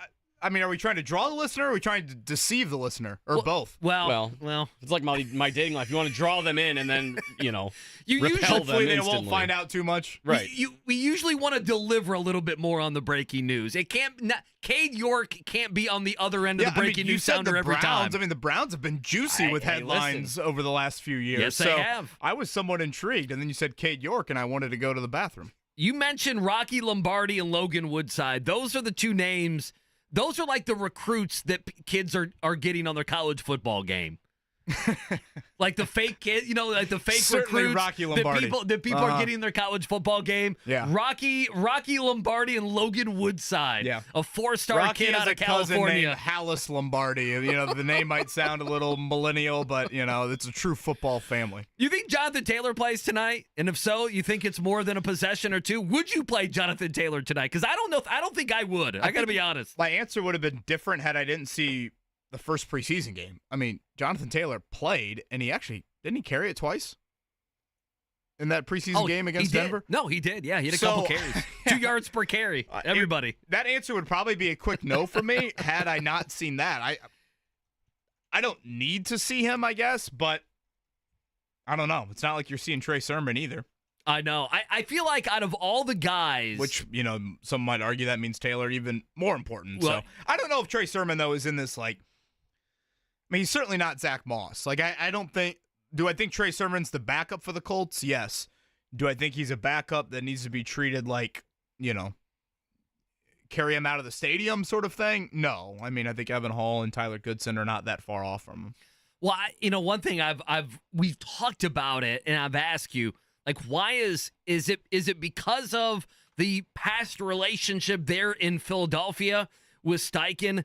Why is Trey Sermon just the backup? Is that because his body type fits what Jonathan Taylor is? I don't see probably too a little much bit of that. difference. I mean, he was almost out of the NFL a couple years ago. Yeah, and I get that your draft label can fall off pretty quickly, but I mean, this dude was a third-round pick. It's not like, when you're talking about NFL running backs, I mean, that is, I would say, a decently high draft pick. Honestly, if you want to go with my drafting philosophy, a core belief I would have, non-fantasy football, real NFL draft would be don't draft a running back till day 3.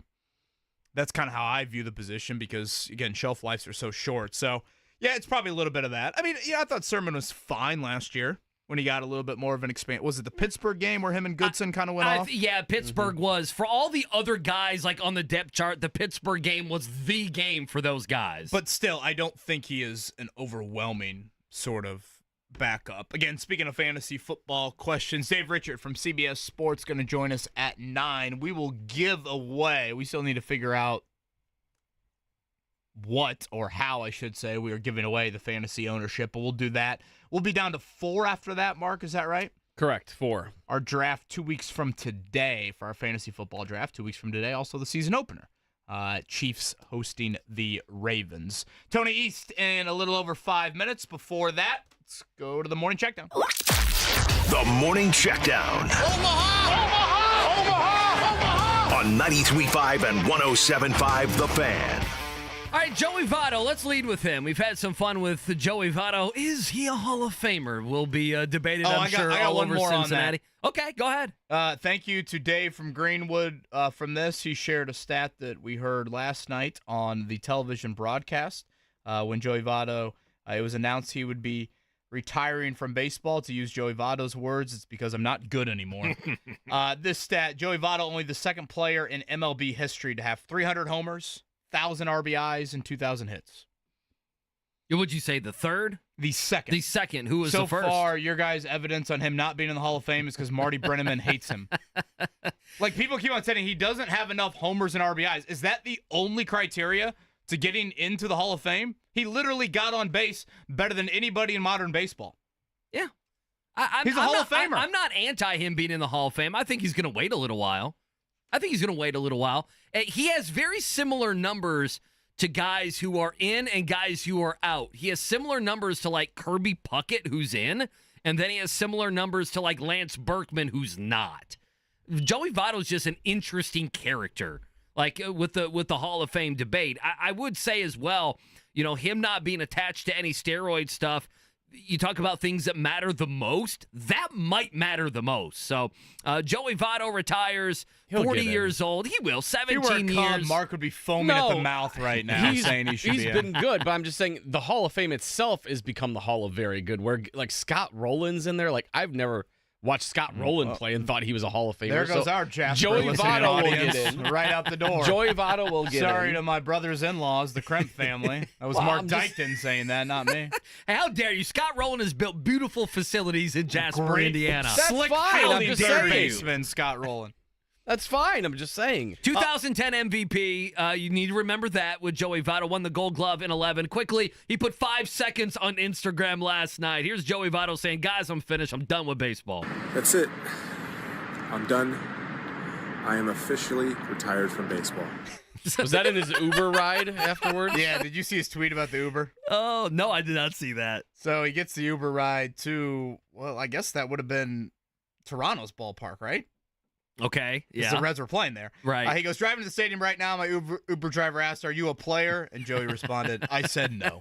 I mean, literally, the third sentence of the statement, or I guess his statement reads, Toronto and Canada, I wanted to play in front of you. For those unfamiliar, he was with the Blue Jays organization right now. Sigh, I tried with all my heart to play for my people. He's a Canadian. But the next statement, I'm just not good anymore.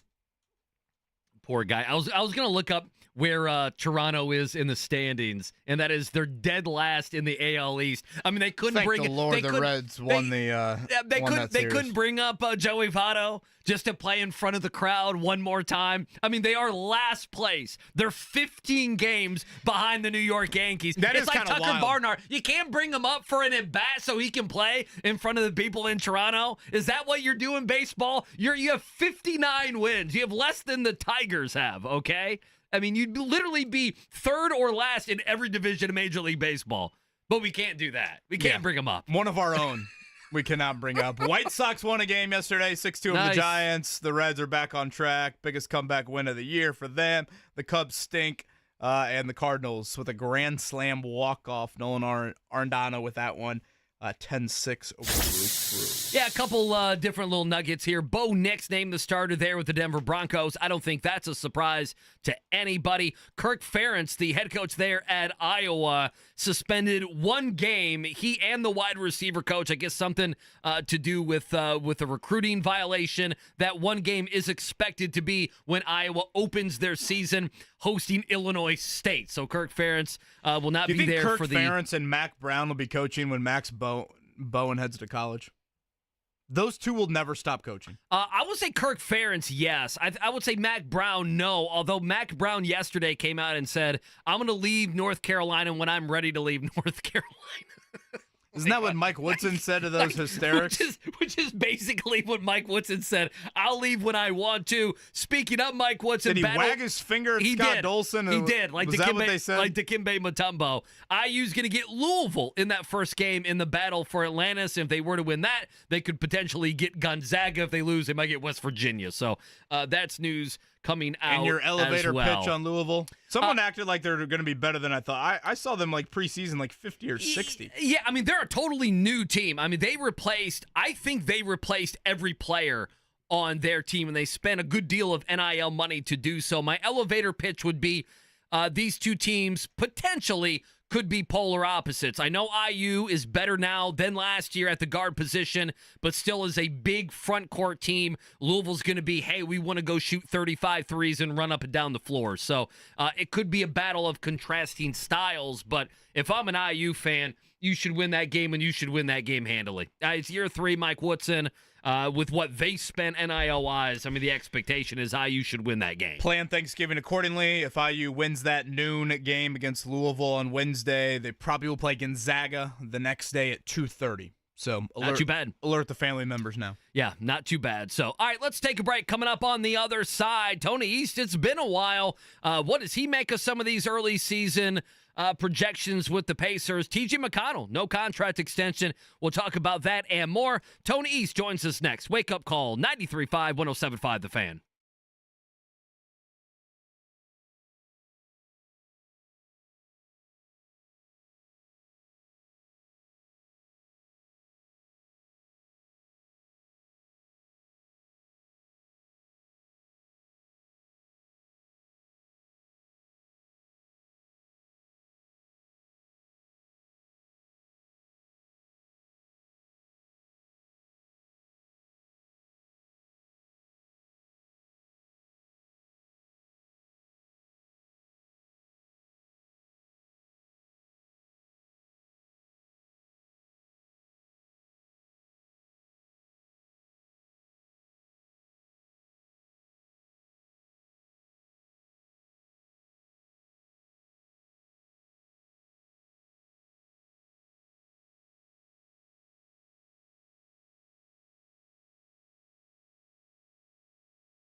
Fan. Well, I don't know if our next guest feels this way, but yes, it has been a while since we have had on Tony East. Tremendous with Locked On Pacers. Kind of a fun podcast to look back on some historical stuff for the Pacers right now, and it is a quiet time for the NBA, so I guess I apologize up front for bothering Tony during that quiet time. Lord knows he doesn't care about the NFL. Tony, are you crying over your J.J. McCarthy-less Vikings? Yeah, I'm really amped to watch Sam Darnold. I think it's going to be super fun. I'm going to set some alarms and make sure I don't miss a single game, Kevin. I'm going to be all over it. Super amped to watch Sam Darnold. Hey, someone in the United States had to say it, and Tony's going to be the guy that said it, okay? I cannot express to you how much I can't wait to watch Sam Darnold. It's such a sad spot to be for a pro sports team. There's sure. What are you supposed to? I know there's lots of things if you're actually really into the Vikings about other young players, I'm sure, and progress in the position. I'm just what am I supposed to care about this year? I don't. They're supposed to be bad, and they don't have their franchise quarterback playing. It's very strange. Don't be bad. Don't be boring. Don't be old at quarterback. I guess Sam Darnold isn't Matt Ryan, but that's what the Colts were in 2022. So I've seen them turn Christian Ponder into okay seasons, right? So Matt Cancel, maybe it'll go okay. Boy, Vikings quarterback history here in the last decade is quite something. Well, you know what Tony needs? Tony, you need to be a part of a couple fantasy football leagues so you pay attention to the league. See, that's what I do with baseball. That's all you need, a couple fantasy leagues. Here's the problem. I'm in a fantasy league, and they know they'll offer me trades, and I'm like, I don't even know who some of these players are. So it's quite they take advantage of me, but they like that they can do that. So I don't get kicked out of the league for not having enough football knowledge. Yeah, see, I don't like that, Tony. When they do that, you need to call us. Okay, you need to call us and run the trades by us three. Not that we're great at fantasy football, but we'll at least know the players probably. I got lucky that it's a dynasty league, and I won the first year, when the draft is the normal draft, and I know the best players, and so now I can just coast with the winnings and pay for myself to be in the league for 10 years. So, amen. So we'll be like Crime Stoppers, but we'll be Trade Stoppers. So you call us. That's a great and point. we'll help you out. All the guys in the league wait a minute. Does Tony now know a lot about the NFL, and it's really going to be us? All of a sudden, Tony's wife is giving him this unbelievable knowledge here from a football. Since the great Tony East with us here, luckily we just tossed Pacers and Fever questions, and he's very smart about that stuff. Tony, August 22nd, are we done with T.J. McConnell potential extension here? I don't know. I'm trying to go through my offseason checklist. I'm like, wait a minute, that was on there at some point. Is that not happening? Yeah, that's the only big thing that was talked about before and even during the offseason that I guess you could still call a checklist item, but I would guess no is the answer to that question, not because they don't necessarily want him or think he's good, but because their financial situation kind of makes it not something they should be considering. Once they were able to extend Nembhard on a deal that I think is awesome, then I think that kind of limited their ability to extend McConnell just because they have so much money committed for next year already after they re-signed Siakam, re-signed Toppin. You added the Nembhard money. It's like if you're already flirting with the tax. If you extend McConnell, you're making it really hard to keep Miles Turner, for example. So maybe they're able to keep all these players, but with Isaiah Jackson and T.J. McConnell, I kind of think it's the same discussion where, yeah, maybe they want them and want to have them back, and if they are able to shed some salary during the season doing some other trade thing or something, get some clarity to the position, then, yeah, of course they'd like to have him back. They've talked about that, even on this very show, Chad Buchanan did. But I think right now the reality is they're just so potentially close to the tax next year that any other extensions probably won't happen. Tony East joining us, Payless Liquors Hotline, LockedOnPacersSI.com. We haven't talked to you since Team USA and Tyrese Halliburton. Yeah. So they won the gold medal, and then we found out after maybe a groin injury, a small groin injury there for Tyrese. Any worry from you? Obviously, a lot of rest until training camp. And what did you make of him winning gold but not playing very much? And then we found out about that groin injury.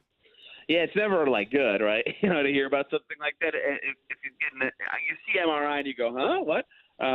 So if he played in the games, right? Not a lot, obviously. He only played in 3 games, but if he's able to play, I can't imagine it's so major. Again, it's never a good thing, but it's a month and a half between that return and training camp, and he's in it. He's at these Fever games, right? So some rehab going on. I wouldn't say it's something I would think would impact his start to the season. And, remember last year he played in the World Cup and then he didn't play to start the preseason, right? They were cautious with any recovery and anything with his demanding summer. So they'll handle it the right way. I have no doubt about that. And he played the first 3 months of the season healthy last year. I think they'll hope it's more than that this year. So it's obviously not nothing. I think they have to have some concern that a guy who was hurt in a major way twice during the season is now dealing with something again. But if it is just a minor growing thing, I think they'll be okay with that. And as for not playing very much, still winning a gold, the joke I kept making with people is, the guy who gets the worst grades in med school, they still call him doctor, right? Like, as long as you get through the program and get the gold, that's all people will remember. And I just kind of felt like once they got Derek White, every guy on that team can already create their own shots so well, right? Like, obviously Tyrese Halliburton's the best setup man on that team, and maybe he makes their shot like 5% easier. But what kind of value are you really getting out of that extra creation when you're losing some defensive value or off-ball shooting value in the case of Derek White or whoever is out there instead of him? And again, he was very good for them in the USA basketball showcase. But if you're not getting as much value just because of how the team is built, it kind of made sense to me if he's going to be the guy to be left out that would be the case. Obviously, I think he'd have a bigger role in 2028 if he's still on the team. But I didn't think it was worth such a huge outcry. Just that team was loaded. Like, someone had to sit out, and they had all these guys that could create shots for themselves. Yeah, you got to be invited to that group project to go with the Tyrese, tweet there. Unlike just, Kevin Bowen, you have to do the group project like it was back in the day. The great Tony East with us here on the Payless Liquors Hotline. His work, LockedOnPacersSI.com. Tony, I know we're a month away from training camp. It seems like the most popular question revolving playing time is, will there be minutes for Jarris Walker? If I took that one off the list, any playing time curiosity that is kind of on the front burner for you? That's obviously the biggest one, and I think he'll play more than last year. I'm just kind of curious how the minutes distribution shakes out, which is interesting to say because it's pretty much the same team as last year. In fact, their top 10's almost exactly the same besides the center spot. But, like, how they get – I'm curious how they get Benedict Mathurin the minutes that that he played about last year, maybe even a little more if they're going to try to develop them. Because obviously their priority is winning this year. They'll play the players that give them the best chance to win. But, if Mathurin's going to be behind Halliburton and Nembhard and is playing next to McConnell, who's going to get minutes, and probably Ben Shepherd gets minutes, like, how many backcourt minutes can they actually get him? And how do they maximize those to make sure they accomplish their best goals possible? Because to me, not just how much he plays, but who he plays with will kind of be revealing, right? On one hand, remember last year, like 12 months ago at this time, we were talking about how important it was for the Pacers to play Halliburton and Mathurin together as much as possible. We need to see as much of that as we can this year, develop some chemistry, and they only started for 9 games. But I still think you want to get as much of that information as you can, but at the same time, Mathurin might be a little better in lineups where he can have the ball a little bit more, right? So how they balance who he plays with and when he plays and how much he plays as they try to turn him into, a major piece for this team is going to be the most fascinating kind of minutes topic to me, especially as other guards are ascending on this team. And, add that to the list of things that make it so a TJ McConnell extension is not super easy because they just have a lot of guards already. If they had one fewer, maybe it'd be easier to answer some of these questions. But you're losing a good player to make it easier to answer. So I think he's the guy I have, of course, the other young guy that I picked in the lottery, but I think he's the other guy I have the most intrigue about from a minutes perspective because I think everybody else, you either know who they are or know what their role is or about how much they'll play. Mathurin, I'm not certain on any of that, even though I think he should play a healthy amount next year. Tony East with us, Payless Liquors Hotline on this Thursday from SISI.com, Locked On Pacers as well. I wanted to bring this up. I mean, listen, predictions, preseason predictions, they are what they are. I mean, there's going to be some people that are going to have the Pacers much higher than others. ESPN just put out their preseason predictions of their 14, 15 different insiders / experts, Tony, and the numbers spit out that the Pacers would win 46 games, be the 7 seed. So 46 games would be a game less than they won last year. It would be under the over-under that is set for them this season. And, I know it came down to the final day of the season, but, there's a big difference, as we know here, between the 6th seed and the 7th seed. So what do you think of that? And then do you think there is a world where they have less wins this year than last year in the regular season, but we might consider them a better team? Yeah, I think everything you just said is kind of reasonable to me in my head, which is really fascinating. Just kind of the state of the East, right? They finished sixth. The Sixers were right behind them because Joel Embiid missed a ton of time, and now the Sixers are better, right? So maybe if they're the same, like they ran it back, if they're the same level of team, but the Sixers are better, they seventh now, right? And Boston's really good, and Milwaukee's pretty good, and Philly looks pretty good, and the Knicks got better, and the Cavs are good and have a new coach, and the Magic had them last year. They're all not going anywhere. Right? I get how that could be the conclusion, and the reason you get to 46 in my head at least is, yeah, the Pacers should be better. They're running back and team with so many young players, right? If just a few of them are better than last year, they'll be a better team. But the thinking would be that, okay, Philly is much better, right? And the Knicks are much better. Those are harder wins to get. It's harder to get to 47 again in the same kind of landscape. So, okay, I can understand the conclusion. And I think that really from probably Bucks down to Pacers, because I'd say the top two in the East is going to be the same as last year. It could kind of finish in any order. I think it's going to be that close. Like,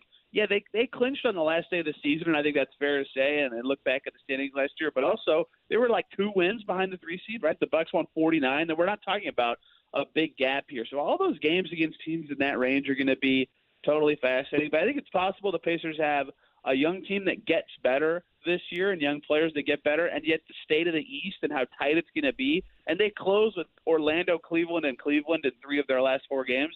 All that stuff's going to matter a ton. It's going to be really kind of tight to finish down to the end. But I actually think what ESPN's prediction is totally reasonable. It'll just feel a little different after the season they just had and the conference finals run they had. And Tony East, Locked On Pacers, SI.com with us here. Tony, last one for me. Let's shift gears. Fever back in action coming up tomorrow night. We saw the WNBA trade deadline came and went. Nothing really of note on that end, certainly for the Fever. Lynn Dunn joined us yesterday. I felt like in her Kelsey Mitchell, is she a part of the future question? It seemed like she was optimistic on that end. I don't know. I'm probably overreading a little bit too much there into her statement. Kelsey Mitchell is a free agent. You help us nerd out over NBA contract stuff. Can you help us nerd out over what you think about Kelsey Mitchell and the future with the Fever? Yeah, she's great. Obviously, these last 2 games that they've had their best consecutive wins of the season. She's been really good in both of them. Like, I think people are finally figuring out how good she is. The tricky part is there's going to be a lot of factors at play that make it really complicated. One is that they can core her if that's allowed, because with the expansion draft, I'm not certain exactly how the rules are going to work. A player who was a free agent got drafted in the 2008 expansion draft to the Storm, so I'm not sure if free agents are available to be picked or not. But if they core her, they can keep her, right? It's kind of like a franchise tag for the WNBA, but it's only a 1-year kind of agreement there.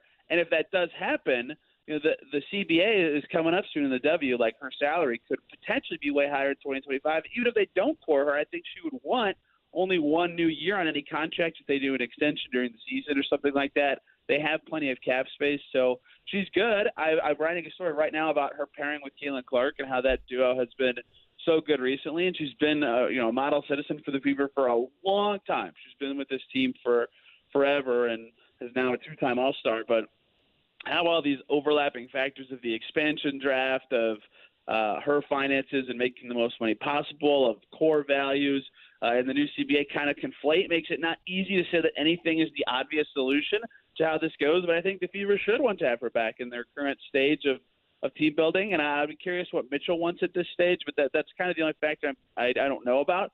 But I do think that it makes sense for them to want her back. There's just a lot kind of floating out there that we don't know the answers to. Interesting. Appreciate that insight there. He is Tony East. If you trade him Malik Neighbors and tell him he's Jim Neighbors' nephew or something, he'll probably believe you and accept that trade rather quickly. I don't like that these guys. I don't like these guys taking advantage of you, Tony, in fantasy football league. That rubs me the wrong way. Well, doesn't Tony like do the opposite during basketball fantasy time? He might. Yeah, he might. Okay, Neighbors, I should know. I just had a high pick because my team stinks. So he's on the Giants, correct? He is. That right? Yes. See, I can get these. Tony East, again, NFL knowledge lacking a tad, but luckily NBA, WNBA through the roof. Tony, hope the quiet time has treated you well. Thanks for hopping on with us, man. Yep. Thanks for having me, guys. Appreciate it. That's a great Tony East. Could I ask you something? Do you guys have Do you guys have a buddy who doesn't follow the NFL? Yeah, I mean, like, again, Tony really doesn't follow it. Yeah, no, I'm talking about like Tony, who's like, I would say I have who like, doesn't follow it. I have like a buddy or two that is a notch above. Now, I'll be honest, like, I was in a draft earlier this week, and I'd say of half the league, there's probably a handful of dudes that follow it closer than I. I mean, from a fantasy perspective. Which I mean, is I'm different not than the one Colts. that's like, right. You know, okay, walk me through the Seattle Seahawks skill players and rank them 1 to 5 who you would draft. Like that, Right. That isn't me. So, yes, I've been in leagues where there's a player or two that their knowledge is lacking. That's great. I think we all have a buddy who's like, if you want to compete, compete. If not, yeah, that's fine. If the kitchen's too hot, get out, right? I don't. Tony needs to hit us up. I don't like, especially if Tony's got money in this league and Tony's these guys too are nice trying of to a rip guy. him off. I don't like it. Trade stoppers. I'm telling you, call the number, Tony. Trade stoppers. He wants me to trade Justin Jefferson for David Montgomery straight up. What'd you guys think? Boy, that would be a great segment, trade stoppers. That's actually pretty good, Mark. Do the Law and Order sounds. Yeah, that's pretty good. If anyone has any fantasy football related topics, questions, etc., go ahead, tweet those at us. K-Bowen 1070, the only Sweeney, Mark D 1075. Go ahead and throw any of that our way, and we'll ask Dave Richard when he joins us from CBS Sports here in about 10 minutes. Yeah, maybe we should do trade stoppers. You call us throughout the season when you get proposed a trade. In Are your we fantasy football knowledgeable team. enough for that, though? But sometimes you just want like, different opinions. Yeah, you just like, Sunday morning you'll text a buddy, hey, would you start this guy or that guy just because it's another football dude who is, watching football and paying attention and is in leagues. Hey, I have my quarterback's going on Thursday night. Should I start him or should I go with someone on Sunday? I got Deontay Johnson or, Josh Downs. Who do I put in the flex this week? I'm just trying to think of guys, Yeah, and let's get away from the sit and start stuff with Dave Richard. More just kind of big picture fantasy thoughts. If you've got any questions, send them our way, and we'll relay them to Dave. And again, we'll give away a spot in our fantasy league. I feel like the tight end position is always very sketchy, especially these last few years. Like there's upper echelon guys, and then it falls off considerably. Should I be happy about that? Like, is Bowers going to be good, or was that stupid? I mean, you better. I mean, didn't Shane Steichen have a love affair with him? Is this in the draft? Are you kidding me? But again, I'm hitching my wagons to Gardner Minshew, getting him the football. Was this finally the year that Kyle Pitts does something? Like, that's where I'm at, too. That's a great point. No, that's a good question, actually. So Dave Richard will join us coming up in about 9 minutes. We'll take a break, come back, wrap up hour number 2. Appreciate you hanging out, waking up with us. Wake Up Call, 93.5, 107.5 The Fan.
107.5. The Fan. We'll toss some fantasy football questions Dave Richards' way, CBS Sports fantasy expert, joining us here in 5. Andy Sweeney, August 22nd, the date. I believe yesterday we just had an entry for the Mount Rushmore dumbest sports comment of the year. Would you like to hear it? I would. I did not know about this until you said something, and you let me hear just the first few seconds, and I think I'm in love. Courtesy of Daryl Duchette. I hope I'm saying that name right. He is the quarterback for the USA flag football for now, national team. Sounds like a great story. At one point, he was a Delta ramp agent for 8 years. Kudos, Daryl, for accomplishing what he has had in the flag football world.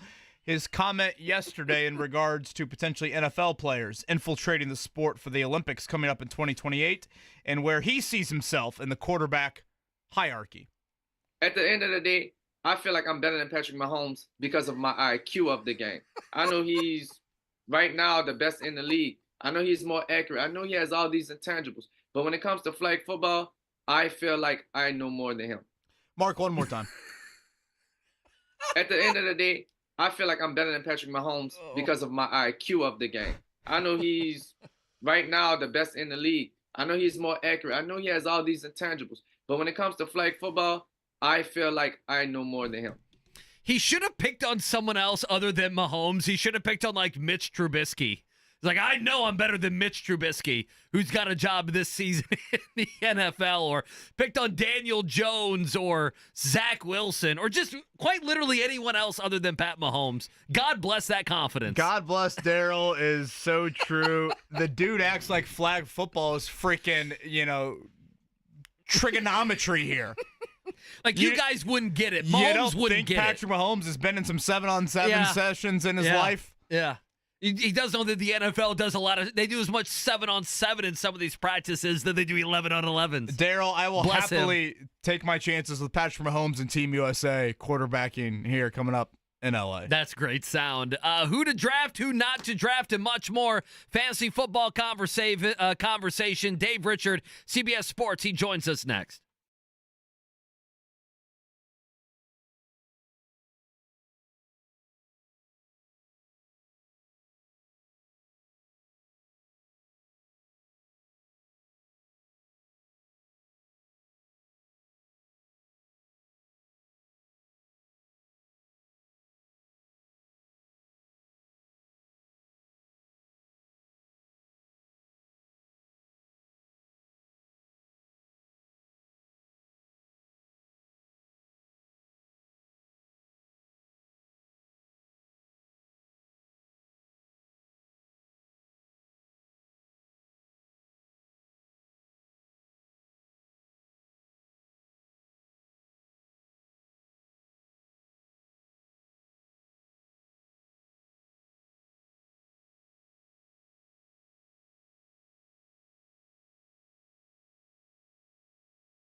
It's the Wake Up Call with KB and Andy on 93.5 and 107.5. The Fan. All right, we're giving away a spot in our fantasy football league coming up here in a few, and fantasy football insight with Dave Richard from CBS Sports right now. Dave, I am one of the worst fantasy football players you will come across. I need 2 to 3 core philosophies for my draft. You're also talking to 2 other people in my league right now in this very studio, so hopefully they won't be listening. Give me 2 to 3 core philosophies. We're talking standard, PPR, 12-team league, nothing too crazy. I need help. I'm assuming it's one quarterback then? Un quarterback. Okay, so the first thing that I would tell you is you want to wait on quarterback on draft day until it feels like you're stealing from the rest of your league. There are enough good quarterbacks out there, assuming you're comfortable with taking a rookie as a starter in fantasy, to wait a little bit on the position. Typically in a home league, in your league, you might see a quarterback going round 2, maybe even round 1. I think that's too soon. I think you need to feel like you're robbing your league. Mask and all, like you're robbing a bank, but not really, because you wouldn't do that. Might be my Halloween costume this year. Well, Dave, I watched It might, especially if you get a quarterback at a good value, like Jordan Love in round 8, something like that. That would be outstanding. But that's when you know that it's the right time to take a quarterback in a 1 QB league. I would also tell you that the best strategy for running backs is to go with hero RB. And what that means is you will take one running back with one of your first 2 picks. And then unless somebody falls into your lap that you're absolutely in love with and it feels like a steal, kind of like what I said with the quarterbacks, you're going to wait till round 6, 7, 8, and then you're just going to start hammering that position. Because fantasy managers are always going to chase running backs off the waiver wire anyway. Everybody wants whoever's hot and new, and you can have them for cheap. You don't even have to spend a draft pick on them. But you can also go and get running backs that might be able to help you out along the way until you find that guy. So the hero RB, the one you take first, that's your stud. You're starting him every week, and hopefully he stays healthy. The other running back, you're going to mix and match by taking running backs in the middle of your draft and later, and then off the waiver wire. And then at tight end, I would tell you that you want a fair value at tight end. You don't want to try and reach for a guy. And I think this is a good year. Round 1, round 2, you're not going to take a tight end. But rounds 3 through 5, the tight ends that'll be there, especially if it's PPR, like you said, they're going to return good value. It's everybody from Sam Laporta all the way down to Dalton Kincaid. Those first 5 tight ends are worth taking with a first 5 pick. Look at that. Hey, listen, that's good. We even talked about some of those things earlier. How about that? I'm frankly just picturing myself as like Marv or Harry from the Wet Bandits, for Halloween this year. So I love that. I like that, robbing your league. I've been watching The Town was on last night. I watched a little bit of that, so I like that. Dave Richard with us, CBS Sports. He joins us here on The Fan on the Payless Liquors hotline. CeeDee Lamb, Brandon Ayuk. What the hell do we do with those guys, Dave? I literally just moved them both down in my rankings along with Jamar Chase, but Chase really not so much. But CeeDee Lamb was my number 1 wide receiver until about 15 minutes ago. And then I moved him down because, let's face it, and you guys have seen this, when a player holds out, usually not so good things happen. Yeah, Jonathan Taylor they last could end year. up on the PUP list, Yep. like Jonathan Taylor last year. And then it took Taylor a little while to get going. So let's just lay out a scenario where CeeDee Lamb holds out and then decides, you know what, I'm going to come back and play, but he doesn't show up until the week before week 1. He's not in football shape. He hasn't been practicing with his teammates. He's going to be out of sync. I would not expect him to be good to go until maybe like week 3, week 4 at best. And then, like, these holdouts tend to get minor injuries along the way of their comeback. And CeeDee Lamb really was amazing in the second half of last season, but the first half of last season, before their bye, he really wasn't that great.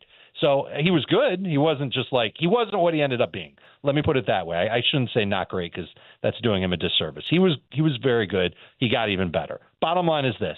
He hasn't been with the team. He hasn't been practicing with the team.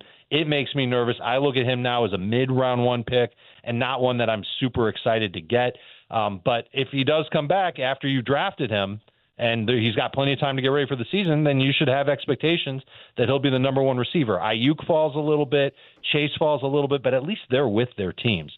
And especially in the case of Chase, I think he shows up and starts practicing I agree. really soon. Just because he's got 2 years left on his deal, what's he supposed to do? All right, you sat out training camp. Good for you. Now get yourself ready for the season. As long as those guys have like a 10 days worth of practice with their teams, and this goes for Lamb too. If they get that type of time before the season starts, they'll be great. And I think they know that, and that's why they're just going to show up eventually and be valuable for their teams.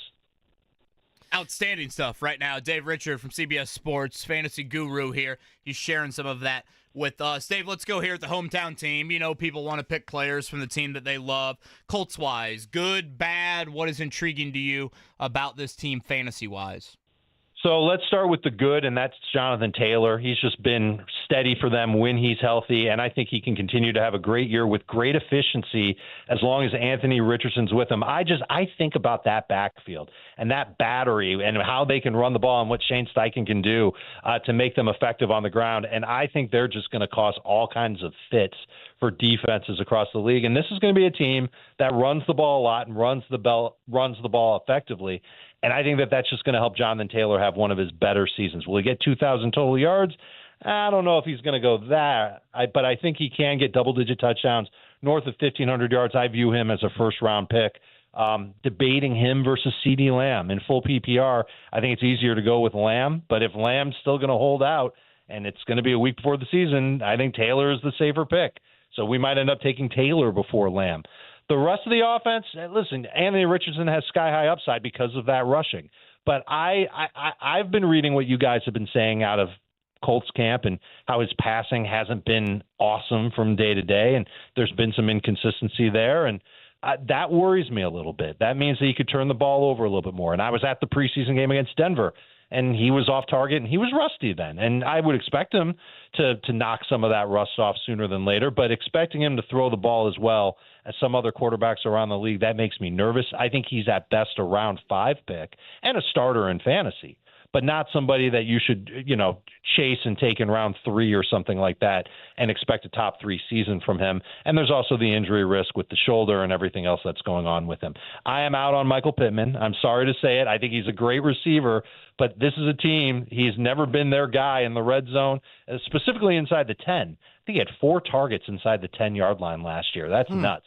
And so he got volume last season when Gardner Minshew was starting, but when it was Anthony Richardson, they ran the ball a lot more, especially in the red zone, under 30% of a pass rate when the Colts were in the red zone, and I don't blame them for it. They've got Anthony Richardson. Why throw the football? So to me, it just doesn't make sense to go all in on Pittman. I see him as a round 6 pick, even in full PPR. A lot of people will disagree with me on that. That's fine. I understand. Late round sleepers, absolutely the case for Josh Downs, even with his injury. And Adonai Mitchell, I think he's got some upside as well. Dave Richards with CBSSports.com. He joins us, Payless Liquors Hotline. Dave, I'll ask you this. This is what I fall into the most.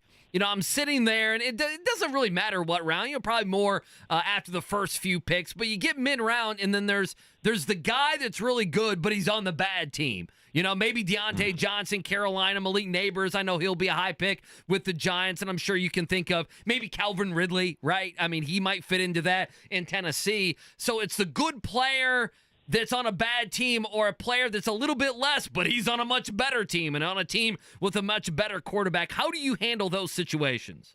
Well, the first thing that I'll do is I'll make sure I really believe that the team is a bad team. So you mentioned Calvin Ridley, and let me throw a couple of other receivers in that range. Terry McLaurin with Washington and Chris Godwin with the Bucs. I actually think these offenses in Tennessee, in Tampa Bay, in Washington, I think they can be pretty good. I think they've got at least a change in play caller, if not a change in quarterback, in 2 of those cities. Actually, each of those cities have one of those things in their favor, and I think that there's going to be opportunities for those receivers, and people kind of pass them by on draft day. And so I like the value of those guys. Now, when it comes to other receivers, and you mentioned Deontay Johnson, that's a really good example. Like, do you take Deontay Johnson, or do you take a chance on somebody like Malik Neighbors, like Stephon Diggs, like Tank Dell, guys that are on interesting teams or just are interesting players in the case of Malik Neighbors? And I say yeah, because you know that there aren't going to be a lot of touchdowns scored on those bad offenses. It's why you won't see any Patriots in my rankings anytime soon. But when you've got a team that doesn't have a lot of points projected, you can't really like their players unless they're going to get so much volume, so many targets, so many catches that they can't help but fall into some sort of production. And that's the best case scenario for somebody like Deontay Johnson Somebody on the Patriots, for example, maybe a Broncos receiver, although a lot of those Broncos receivers are falling so far in drafts, like Cortland Sutton, you can get after pick 100. That's good value. So if there's the case of getting a player at good value, I totally think it's worth it. But obviously, you want to get players on good teams that are just going to score a lot of points. Again, Dave Richard is with the CBS Sports. Dave, we asked before, fantasy-wise, if our audience had any questions to throw your way. So I'm going to toss two. One, pretty in-depth. Another one you've kind of hit on already. Let's start with a little bit more of the basic one. You brought up running back strategy with us earlier. One of our YouTube listeners says, 12th pick in a 12-team league, starting a team with Taylor and Saquon Barkley. Good strategy or not? I like it. I would do something like that, and I especially would be encouraged to do it because the receivers that you'll see when you get to round 3 and 4, that 3-4 turn, I think they'll be just good enough that you'll say, okay, they can be starters for my fantasy team. We're talking about guys like Nico Collins, Mike Evans might be there, Malik Neighbors might be there, and he would be worth taking the chance on. I'm a little bullish on DK Metcalf. That's another offense in Seattle that I think will be better this year than it's been in the past. DJ Moore in Chicago. I think those are the types of receivers. You'll be able to pick two of those guys to pair with your stud running backs. And if either one of those receivers, if not both those receivers, do better than expected, your team will be off to the playoffs. Okay, now we're getting really nerdy. In a league with we go. Individual defensive players, I don't even want to think about that. When do you take the leap of faith and start drafting defense? It really depends on how many of them you need. So I hear about leagues with individual defensive players, and they start like 2. And if you're starting 2, 3, 4 IDPs, man, there really isn't. There's no point, really. You need to start a lot of them. Try and build an 11-man defense. You have to start 11 defensive players. That would make sense to me. When do I start going after these IDPs in a league that deep? Round 7 is usually when I'd start to consider defensive line eligible players that can get a lot of tackles or get a lot of sacks. I'm looking at Myles Garrett. He plays on the defensive line. He's not an outside linebacker like TJ Watt. He's somebody that I would go after right away. Micah Parsons in Dallas, another guy. Defensive line eligible, usually, if that's the case, and that's an important factor in IDPs. And I'm giving you a nerdy answer for your nerdy question. Yes, but thank defensive linemen who are going to get a lot of sacks, a lot of numbers, those should be the guys that go first, followed by linebackers that are expected to get a ton of tackles. The Zaire Franklins of the world. Once upon a time, it was Shaq Leonard. Sure. Those are the types of players that you want to go and get because when they get 100 total tackles, their numbers are almost as good as like a number 2 running back. He is an absolute encyclopedia at Dave Richard, exactly how you would think it is on Twitter. That is where you need to go for your fantasy football advice. Dave, absolutely outstanding. Thank you, sir. It was a good time, guys. Thank you so much for having me. Good luck in your drafts this season. Thank you. I hope you genuinely mean that. Dave Richard, CBS Sports. Lord knows we need it here. Payless Liquors Hotline. Okay, first off, the 4 targets inside the 10-yard line for Michael Pittman Jr. I found that pretty interesting. Yeah, little it's a good nugget. stat. It's a good stat. Don't think number 11 for the Colts loves hearing that number, given our conversation with him back at training camp and wanting double-digit touchdowns this year. And I like the overall philosophy, kind of the core beliefs he gave us there early on there about waiting on a quarterback. Feel like you're robbing your league. I love that. And then a hero running back. You take one of the first 2 picks, and then you wait. Yeah, I do like that. I like being at the kind of like the back end. I was gonna ask. I thought about asking him this, but if you had the choice, if you're back end of round number 1, or it snakes back around and you're at the beginning of round number 2, like who would you take, Jonathan Taylor or Saquon Barkley? It's a good problem to have. Yeah. Both those guys are going to be fine. I've already said what I think. I think Barkley's going to be great this season. And then I think he's probably going to get the injury bug, which he had for 3 years with the Giants. And so that might even things out. And, of course, that offensive line in Philly is really good. And we're saying similar things. I mean, if you ask me, it wouldn't be a comeback player of the year or a most improved player. I mean, I guess you could say comeback. But, Jonathan Taylor, last year missed a couple games in the middle of the season. He had a couple games where it took him some time to get going. We know he missed the first 4 weeks. So it's odd. You look at Jonathan Taylor, and I could probably point to, half the season, roughly, 8 games or so, to where he was either injured or wasn't much of a factor at all. We expect that to change big time. I mean, I expect him to have double-digit touchdowns. I expect him to have, over 1,300 yards rushing. I expect him to have over 35 catches this season. I would probably lean Jonathan Taylor over Saquon Barkley, but that could be an issue. I think a guy that's interesting as well is Derrick Henry going to be good? Is Derrick Henry going to be good, and is he going to get as many rushes I drafted him with pretty Baltimore? high in my other league. Did you? I mean, yeah. Listen, they're in a rushing offense. I just think he's so damn durable. I'm with you. Does that change at all, though? I saw something. I think it was Mina Kimes put out the numbers of from the shotgun. Derrick Henry hasn't had the number of shotgun rushes that maybe some of the other guys have had in the NFL. That's going to change this year with Lamar Jackson. We know Lamar Jackson is going to run the ball much more than the quarterbacks that he had there, whether it be, Will Levis, Ryan Tannehill, or the other guys, the bums, quite frankly, that they've had there in Tennessee. So that's pretty good. What about Jeff Rickard, our boss, coming in during the break and saying he's won 9 championships? 9 championships. I got to be honest. I'm not over that. 9 championships in fantasy years football. Of fantasy football. I've probably played fantasy football for what? I would assume 15 years at this point. I've won 2. I don't know if I've won 9 games. Oh, stop. Oh, come on. Oh, you mean in a season? Yeah, total. You mean in a season you didn't go 9 and whatever? Total. Oh, come on, Kevin. You're not that bad. I feel like last year the nicest thing Mark's ever said to me. I feel like our show league, you won at least 6 or 7. You're not counting that one, though, are you? I really genuinely mean this. I don't think I've ever won a full title. Last year, I won the regular season title in the league. Yeah. And what do? 14 playoff? Yeah, loss. Yeah, choke in the playoffs. Just choke like none other. Yeah, just choke it away. Starks me. Dallas Cowboys, you're Dak Prescott in the postseason. Just gag it away. Settle down just a little bit. In the 8 o'clock hour, Mark Dykton played a song re-entry.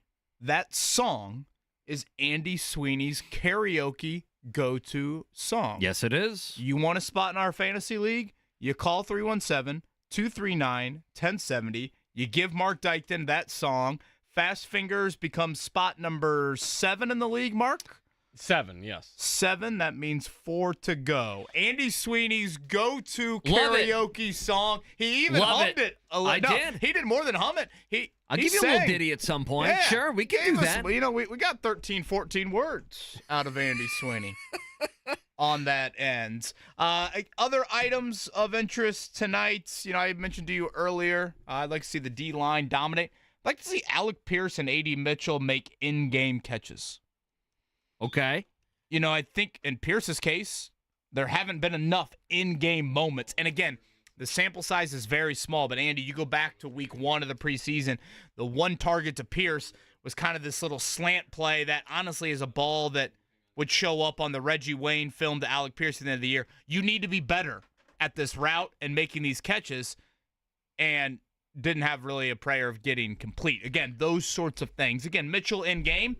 Now that he's getting some looks in the slot, that's not high on the list, but it's on my list of offensive items to watch. Well, no, the phone lines have lit up. Do you want to take a caller that might have the answer? No. Sure. Yeah. Okay. Let's go to Brian. Brian. Hey, Brian. Hey, how's it going? Brian, Andy Sweeney's go-to karaoke song, and if you can answer it in song form, you might get a higher draft pick in the league. I don't want a high draft pick, but I'm going with Amish Paradise, Weird Al. There we go, Brian. Chickens and Jacob plows. Fool and I've Been milking and plowing so long that even Ezekiel thinks that my mind is gone. You like that, don't you? Look at you smiling. I got a Bible. I got a Bible in my hand and a beard on my chin. I'm afraid Brian's gonna be good at fantasy football. When I asked him for a higher draft pick, and he counters with, "I don't want a higher draft pick." No. He's like, I'll take Jonathan Taylor and Garrett Wilson on the back end of round number 1. I don't want to be playing Brian. I'm good to go. Week 1. But overall, just that. A.D. Mitchell's one. Thought, Pierce and Mitchell both. It's a good point. I mean, right now, Andy, if Josh Downs is missing week 1, those two dudes are starters, and they're going to combine to play a lot week 1. And again, tight end.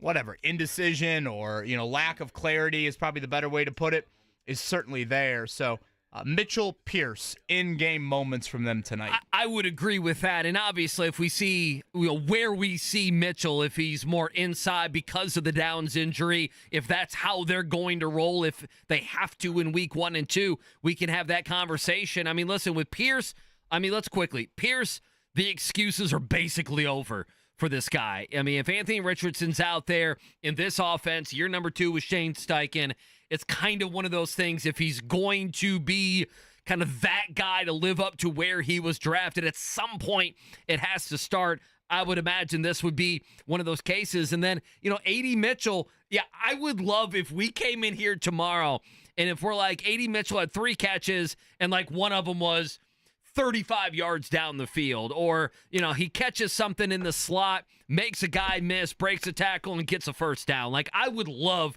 to come in here with both of those guys, but especially A.D. Mitchell, and say, okay, there's some of the conversation that we're talking about. I'm looking at one draft board. A.D. Mitchell went mid-round 13. In just a draft board I'm looking at. So if you want to draft him, there you go, A.D. Mitchell. I'm afraid of the answer, so I almost don't want to ask the question, but I guess I have to. In your history playing fantasy football, how many leagues have you been where you draft individual defensive players? I've never done a defensive draft. Really? I've done it, and I've never done one. Oh, you're sick, Mark. The majority of people hated it, and we went back to that's just sick. team special teams because it was Have you done it? That's worse than Mark being in a fantasy baseball league for 7 years. I'm in like 3 of them, actually. No, I've never done it. No, we've done that before, It's and crazy everybody's like, talk. this is I've got dumb. a life. I've got Tiger Woods to watch. Yeah. I got Notre Dame football to watch. You feeling any better today? No, I'm nervous. You're still just about week the from same? Saturday. Weather looking hotter by the day. Boy. The line is going up. Texas A&M continues to be a bigger favorite. What are you more nervous about, that game or your coaching soccer some more? I think it's Notre Dame, Texas A&M. You're not worried. Well, you said last week they got lapped. We got on lapped. the field. Yeah, we got lapped. The orange slices didn't Poach, work. Manager Poach was against us, the new U.S. men's national team guy. Yeah, he ran circles around us. Wait, Get him doing drills out there. Literally, he did. He did? We're trying to play Duck, Duck, Goose before the game, just trying to keep the kids entertained. We got a 1 o'clock Sunday kick. Have you seen the weather for Sunday? Oh, let me guess, 92 degrees. 1 o'clock Sunday. Oh, no. I'm looking have to, bring a fan on the sideline for these kids. Yeah, Sunday's going to be a high of 89 at 1 o'clock. Yeah, 1 o'clock, you're going to be in the mid to high Miserable. 80s. That's going to be miserable. There's 2 fields. We need to get the shaded field. I need to make sure we're on the shaded What field. do you pull some strings? Like, hey, I'm Kevin Bowen of the Fan. Give us the better field. Do you know who I am? Give us a better field. Come on. My co-host can sing Amish Paradise. Tell that verbatim. to the Chelsea manager from last week as he just 9-2'd us to death. So, yes, I have never been in a league with individual defensive players. You got to draw the line somewhere. I've never done that, and I've only done one league where you have 2 quarterbacks. I've always So thought, how much for a Zaire Franklin tackle? Is it 1 point? I mean, I would imagine so. So if he has 15 tackles in a game, are you getting 15 points from him? So if Zaire Franklin has 15 tackles and Michael Pittman has 7 for 70 and a touchdown, that's a similar day? Basically, yeah. A sack's worth a little more. I assume a turnover's worth a little more. Probably worth. Yeah, if you have Zaire Franklin got an interception or a fumble, whatever it may be, I'm sure that's like 3 points, something like that. It all depends on the scoring. I mean, if you're PPR and you're 1 point per 10 yards, point per reception. Point per reception. No idea what we're talking about. Then even before the touchdown, Michael Pittman's already got you 14, 15 points, and then you throw a touchdown. I mean, that's a 20, 21, 22-point day. So Pittman would be better than the normal 15 tackles. I feel like I'm watching Notre Dame and Kyle Field coming up a week from Saturday. I don't like that spread's going up. A full three. I don't like that. Continuing to rise. Well, I've seen the Texas. I know CBS Sports, they put out their preseason stuff. They actually had in the Big Ten, they had Indiana as their underrated team because of the schedule, because they could make a bowl game going from, one of the worst teams in the Big Ten. And they had A&M as one of the underrated teams in the SEC. I think we'll dot the different sections of the state next week. Get Pete Sampson on, who covers Notre Dame. Get IU, Purdue football beat person on just to see exactly where things stand as we head into week 1. Again, all 3 of those teams will start a week from Saturday. An IU question I do have, Andy, is if you made a pie chart of the optimism for IU and said players, schedule, Kurt Cignetti's words, I almost feel like the pie chart, based off what I hear from IU fans, is 70% Kurt Cignetti's words, 29% schedule, 1% players. Like, am I missing something on the talent? And I ask that in all seriousness. Like, are the JMU transfers really like Curtis Rourke out of the MAC? Like, yeah. See, I wouldn't have it. I would have scheduled to be 60%. Had some, and Donovan McCauley, obviously a very good player, but like IU also lost some in the portal as well. So, and they've had years with NFL draftable offensive linemen on that team. So, it almost seems like the IU optimism is so heavily rooted in schedule. And what was Ryan Walters' quote he used for Kurt Cignetti? Was it he's purposeful? I don't know. I can't remember, but Ryan Walters slipped it in there. I'm going to ask you to find that. Yeah, we need to find that and have that as just a that in a little soundbite. late on the words of Kurt Cignetti. I don't want to misquote Ryan Walters, but it certainly caught my ears, as it did, I think, many others. Yeah, to me, it would be more of 60% schedule, and it would be maybe 25, 30% players. And actually, it'd be 20% players. So and the players reason, is that high? Well, the reason I say that is I do believe he brings in his guys, and I do believe that they will be competent at the quarterback position. And then I'm also buying in, I guess my other 20% would be Cignetti because he hasn't had a lot of just straight bum years, right? That's not the kind of guy he is. Plus, listen, the offensive coaching on this football team was poor under Tom Allen. I expect it to be at least competent. And with, again, that schedule, if you give me competency, you give me a competent quarterback, you win a couple more games, boom, there you go. You're a 6-win football team. The exact quote from Ryan Walters on Kurt Cignetti on our show was, he's got a track record of winning games and developing programs and being overly confident with the media. Cignetti's words mean nothing to me other than the offseason. Once we get to now, they don't mean anything. Ryan Walters ain't wrong about any of those three things. Hell no, he's not. Certainly has won games, certainly has changed some programs, and certainly very overconfident with the media. By the way, Dave Richard told me that I need to feel like I'm robbing the league. I've mentioned I feel like a wet bandit. I feel like Marv or Harry. I feel like, okay, here I am, home alone. This is my chance. I found my first arrestable candidate, okay? Okay, let's go. A listener to the show chimes in here. I run a dynasty fantasy football league. 16 teams, 24 roster spots with 3 defensive players, a defensive lineman, a linebacker, and a DB. Chimes in here. Defenders usually score a few less than offensive players. Waiver players are like gold in that league. That would be the first person I arrest. I'm sure. Straight to jail. 24-person roster? Well, who would even be on the waiver wire? Like someone like Drew Is Ogletree. Ashton Doolin going in the ninth round of this league? Like Drew Is Sam Ellinger Ogletree, in this league? Mo Alley Cox are rostered in that league. Gosh. Are they not? Dear Lord. Someone in that league is very excited because Sam Darnold's going to be starting all season for the Vikings. Someone's hoping Nick Cross falls to them in the 23rd round. Unbelievable. Oh, goodness. One more NFL item. Nick Carraway. Nick, how do you say his name now at A&M? Scorden? Boy, Scouடன்? When I see it on paper, I'm always afraid I'm going to say a genitalia region. So I just don't really say it. So you just don't say it. But Nick S., the pass rusher from Purdue, led the Big Ten in sacks last year. He went to Texas A&M. I brought A&M. up to Ryan Walters indirectly. Him, and then Deion Burks went to Oklahoma, right? Those are the 2 big names that Purdue lost. Yeah, so Nick S. Field Yates did a mock draft and had him going and had him going 9th overall. I know. So if you're looking at what Purdue lost, they lost a guy that at least one NFL guy thinks could be a top 10 pick next season. And Notre Dame starting a true freshman week 1 Yeah. on the road. That's where my worry is, in case you're wondering.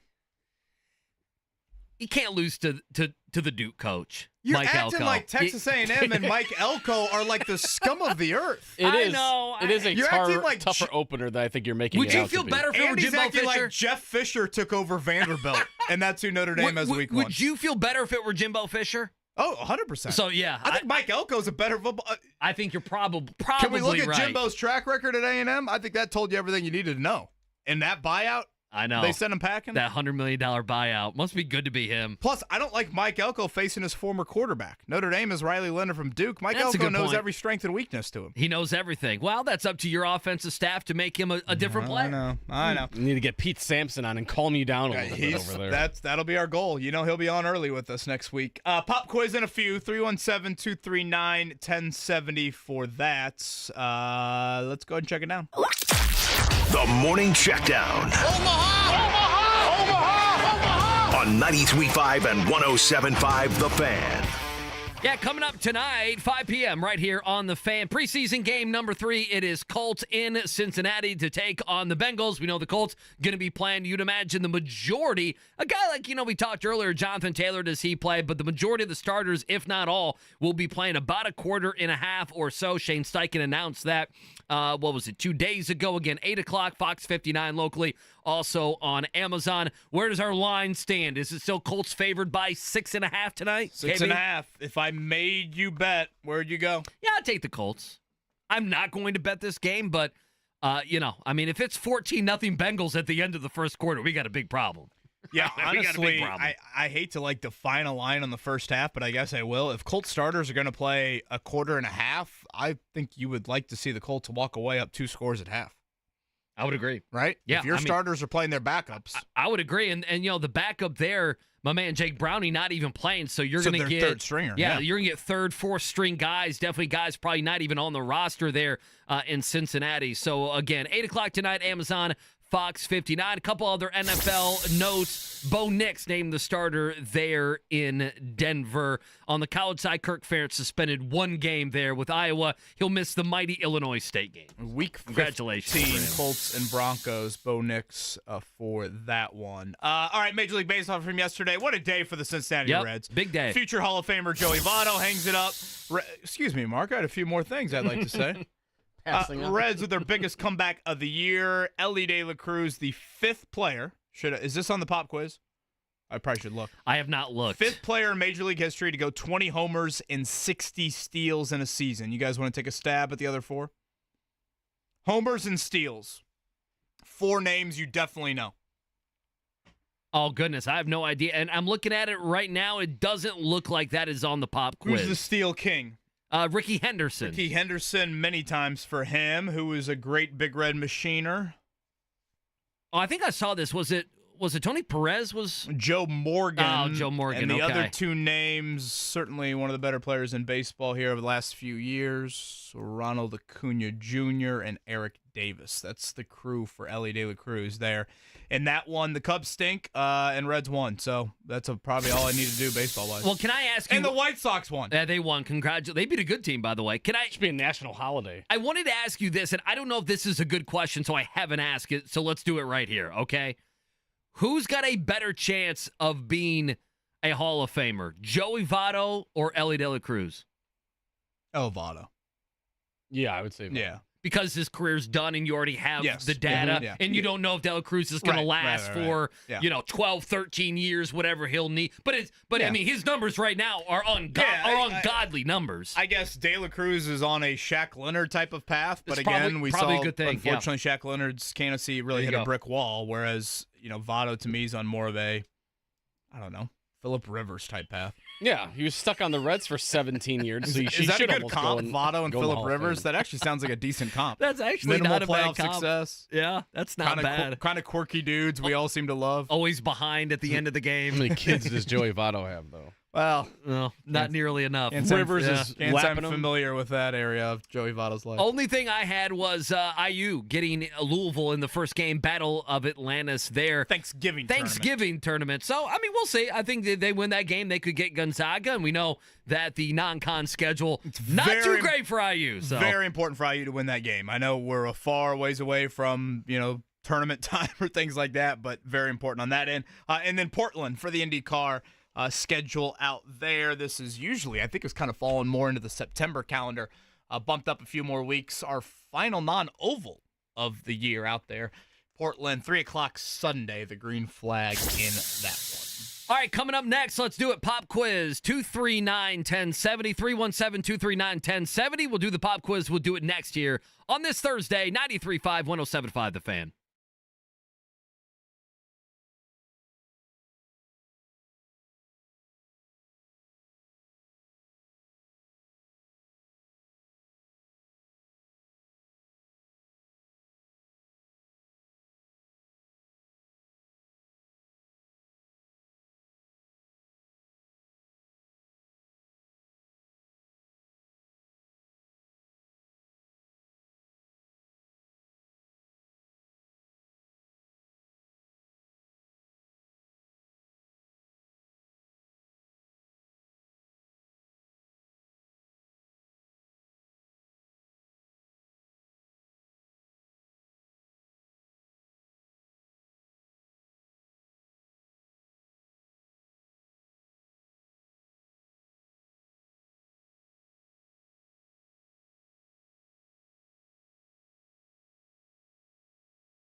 big?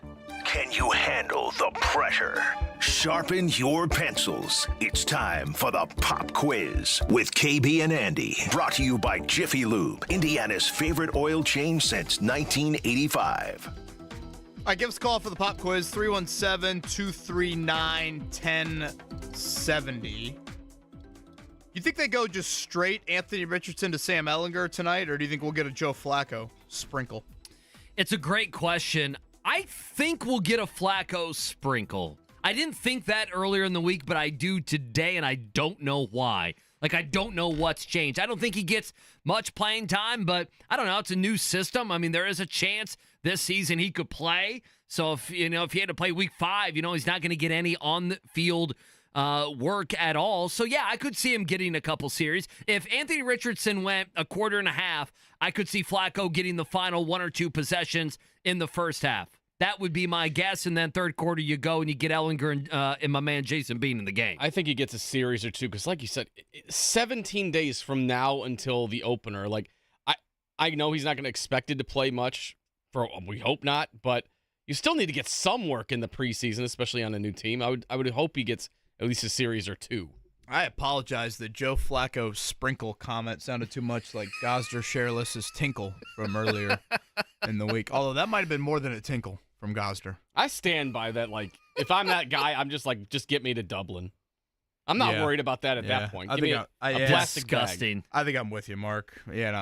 Please don't judge me for that answer, but I think I'm with you on that end. Colts, Bengals, 8 o'clock tonight, 5 o'clock. Our coverage will begin. We'll continue to give some thoughts here to close things out on exactly what we are looking for. As I mentioned to you earlier, Andy, after today, Sunday brings a 1-hour practice. That is it for on-field Colts activities between now and the roster cut 4 o'clock on Tuesday. So this is it. I mean, frankly, if you're any of these dudes, 55 to 90 on the roster, this is your night. And you're not going to get it for a long time. Only about a little over half, but this is your last opportunity. I can't imagine that hour-long practice on Sunday will change a whole lot. We'll get to the pop quiz again, 239-1070 if you want to jump in on that, 317-239-1070. Let me ask you this, and this might be more of a next week or even tomorrow. How does this breaking down final picks of a 53-man roster, you think it's going to be more difficult than past years, less difficult than past years, in the middle? I mean, where do you think we are? Yeah, I don't know. I'll probably be dead wrong on this, but I actually think fairly straightforward. I mean, assuming Josh Downs, you carry him on the 53-man roster. Right. Assuming Jelani Woods goes to IR and then, maybe to return at some point in the season. Then, I mean, you've got some battles for a 6th wideout or a 9th offensive lineman or a 10th defensive line, things like that. But I don't think there's a whole lot of, unless I'm missing some stuff. It feels pretty straightforward. Feels does pretty it not? straightforward. Of course, I say that, and Chris Ballard will be like, watch this. Right. And, a lot of it, too, is just roster mechanics and gymnastics. Because, really, you start with a 53-man roster on Tuesday, and by the next Tuesday, which is your first kind of big Houston prep day, there's probably 5 or 6 tweaks to it. So, again, some of it is, hey, who can we sneak through the waiver wire? Who are we anticipating to be out on the waiver wire? Is there kind of a veteran bonus here or there that's due? Remember Isaiah McKenzie was cut and then brought back like 48 hours later? Yeah. So, those things are some stuff to keep And eyes guys are on. going to be cut. I'm seeing, Dameon Pierce. Remember him at Florida, had the good year, his rookie year in Houston. Yeah, I mean, there's nice a thought. cup of coffee in Houston. Yeah, I mean, there's a thought he doesn't make it. The 53-man roster after he averaged like 2 yards a carry last year. So they'll always be like, coming up next week, we'll have, 10 names that probably surprise us around the NFL where it's like, okay, I know that guy, or how did that guy not make it, or whatever it may be. So we'll get a bunch of that. Give us a number 1 through 8. Let's go number 3 today, Mark. How does that sound? Sounds good for Dave. Oh, Dave. Good morning, Dave. How are you? I'm fine. How are you guys? Dave, we're doing great. You a fantasy football player, Dave?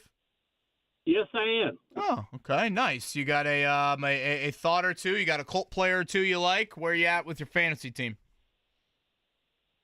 They have to be a Colt player. I guess Pittman. Well, yeah, you certainly don't have to pick Colts players. I believe Dave Richards said to us he doesn't like Michael Pittman Jr., honestly, if you heard that earlier. I did not. And, of course, the running back. I mean, you got like Taylor. Sure, can't go wrong there. Have you ever drafted an individual defensive player before? I have not. Thank you, Dave. Okay. Thank you. Welcome to normalcy in this society. Dave, good luck on the pop quiz. I'm scrolling through it. I've heard of all the answers. I hope you know baseball. All right, question number 1. The Colts face the Bengals in their NFL preseason finale tonight in Cincinnati. Since moving to Indianapolis in 1984, how many times have the Colts played the Bengals in the preseason? Oh, dear Lord. So you got to listen closely. Is it A, between 16 and 20 times? B, between 21 and 25 times? C, between 26 and 30 times? Or D, between 31 and 35 times? God bless you, Scotty. E, who gives a blank? Amen. This doesn't sound like a baseball question. I'm going to go with C. You say C as in cat? Yes. Number 2 here, Joey Votto announced his retirement yesterday. Votto played all 17 of his Major League seasons with, of course, the Redlegs. With which team was he attempting to make a comeback with to the majors this season? Brewers, Blue Jays, Mets, or Padres? I should know this. Mets.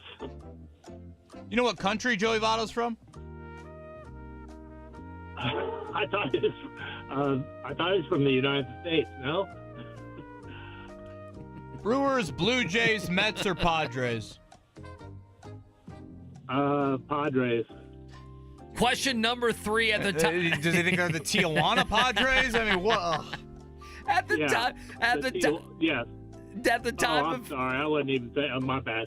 It's okay. The Blue Jays. Then. There we Blue go. Jays. There we go. At the time Get your damn act together. At the time of his retirement, My Dave, forehead's hurting. Votto was the active leader in career walks with 1,365. With Votto's retirement, who now becomes the active leader in career walks? Is it Bryce Harper, Andrew McCutchen, Paul Goldschmidt, Carlos Santana? Harper. Number 4 here, 35 years ago today, Nolan Ryan recorded the 5,000th strikeout of his Major League career. Named the future Hall of Famer he whiffed for number 5,000. Ricky Henderson, George Brett, Cal Ripken Jr., Kirby Puckett. Kirby Puckett. And finally, Dave, question number 5. On this day in 2021, Miguel Cabrera hit his 500th career home run. With the retirement of Cabrera at the end of last season, there are no 500 home run hitters currently active in Major League Baseball. Name the only active major leaguer who has hit more than 400 home runs. 400 home runs. Just 400 home runs. Paul Goldschmidt, Giancarlo Stanton, Nolan Arenado, Mike Trout. It's a good question. Could you say the answers again, please? Sure. Goldschmidt, Giancarlo Stanton, Nolan Arenado, Mike Trout. Who's got more than 400? Goldsmith. Well, I don't know if you met the old mayor with that one or who, but nonetheless, that was a battle. Baseball questions, certainly. I knew we were in trouble with Joey Votto's country. God bless you, Dave. We appreciate calling in. We do. We do appreciate you calling in. But genuinely appreciate you calling in. That wasn't good. 1 and 2, the only 2 we got right. Was that right? And I'm not sure I'm counting those. I mean, number 1, yeah. The Colts and Bengals had played 29 times, so that was C, between 26 and 30. I don't know what the hell Scotty was doing with number 1. Votto was trying to make the comeback with the Blue Jays.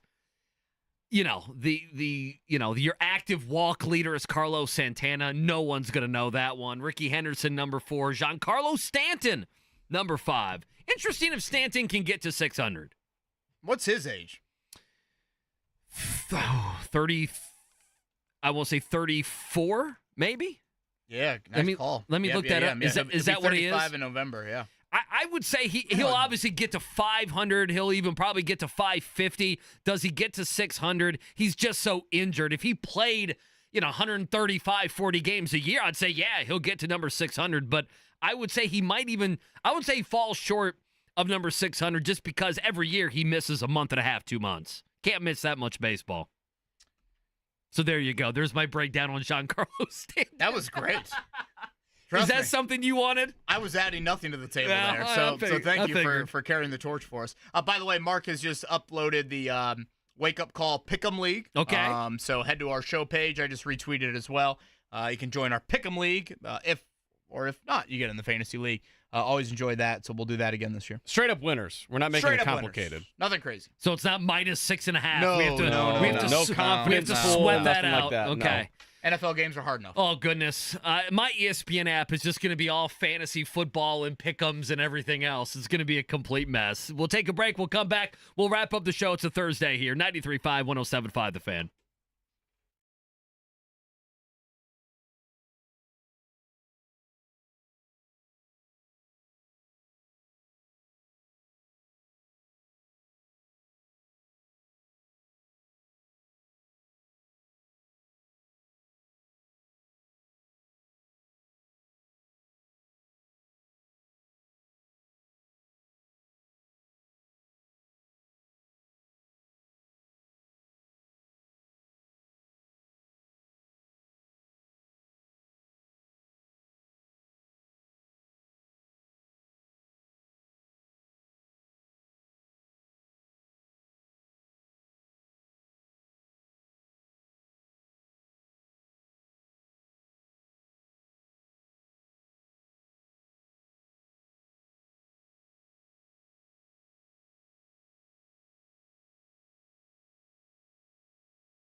It's the Wake Up Call with KB and Andy on 93.5 and 107.5. The Fan. They used to play this with a minute to go in our passing periods back in high school. Oh, did they? Basically. So it's ingrained in your mind forever? Stop trying to make out with your girlfriend in the hallway and get to class. Oh, goodness. I'm trying to think what they did at old Jeffersonville High School, where they did have running Who they water got in JMV. week one? Who you got in week Dude, one? I have absolutely no idea. My Irish are at Ben Davis. Okay. That's a juicy one in week one. Southern Indiana doesn't have too good of high school football. Do they play some Louisville teams? Yeah, they'll usually Just play a based team off or two size, I and would get assume. beat. Hopefully they don't come up here to Indianapolis. They'll get wiped up. Speaking of football, can I get one thing? Actually, two football stories here in the final minute and a half or so. What do you got? Okay, so the two quick things that I have. I'm not doing politics here, so everyone settle down. But RFK Jr. is supposed to drop out of the race. Okay. Aaron Rodgers in? Aaron Rodgers could have easily have been his vice president nominee, and then he drops out 2 weeks before the season. Aaron Rodgers spit the bit here. He messed up. He should have been a vice president. He could have done that for a couple months, and then the dude drops out, and you're fine. You got 2 weeks before the season, and that's no problem. Correct me if I'm wrong, but one of the VP candidates, don't they have a Jeff Saturday looking resume? High school football world? Yeah, exactly. Exactly. Right? Yeah. So there you go. Analyze Coach Tim's football career exactly. and judge him a little bit more off that. I got no problem with that. The other thing, did you see that Oklahoma State and Gundy, that they're going to have QR codes Incredible. on the back of their helmets? Incredible. So you'll be able to scan that on your TV and give money to the if NIL. If they throw a pick, can I request money from their Venmo? That was my thing. Each player should have their own specific QR code. So if a guy makes a big catch, I can give him, the immediate $100 handshake. Come Items on my end for tonight, Colts and Bengals. I need the starters to control the game, dominate when they're in there, going up against Cincinnati backups. Better timing and just overall accuracy from Richardson, in-game catches, Pearson Mitchell, Matt Gay kicking the football accurately, and some defensive playmaking. Yeah, our coverage tonight at 5 o'clock. Everyone have a good night. Back at it 7 a.m. tomorrow here on the Wake Up Call.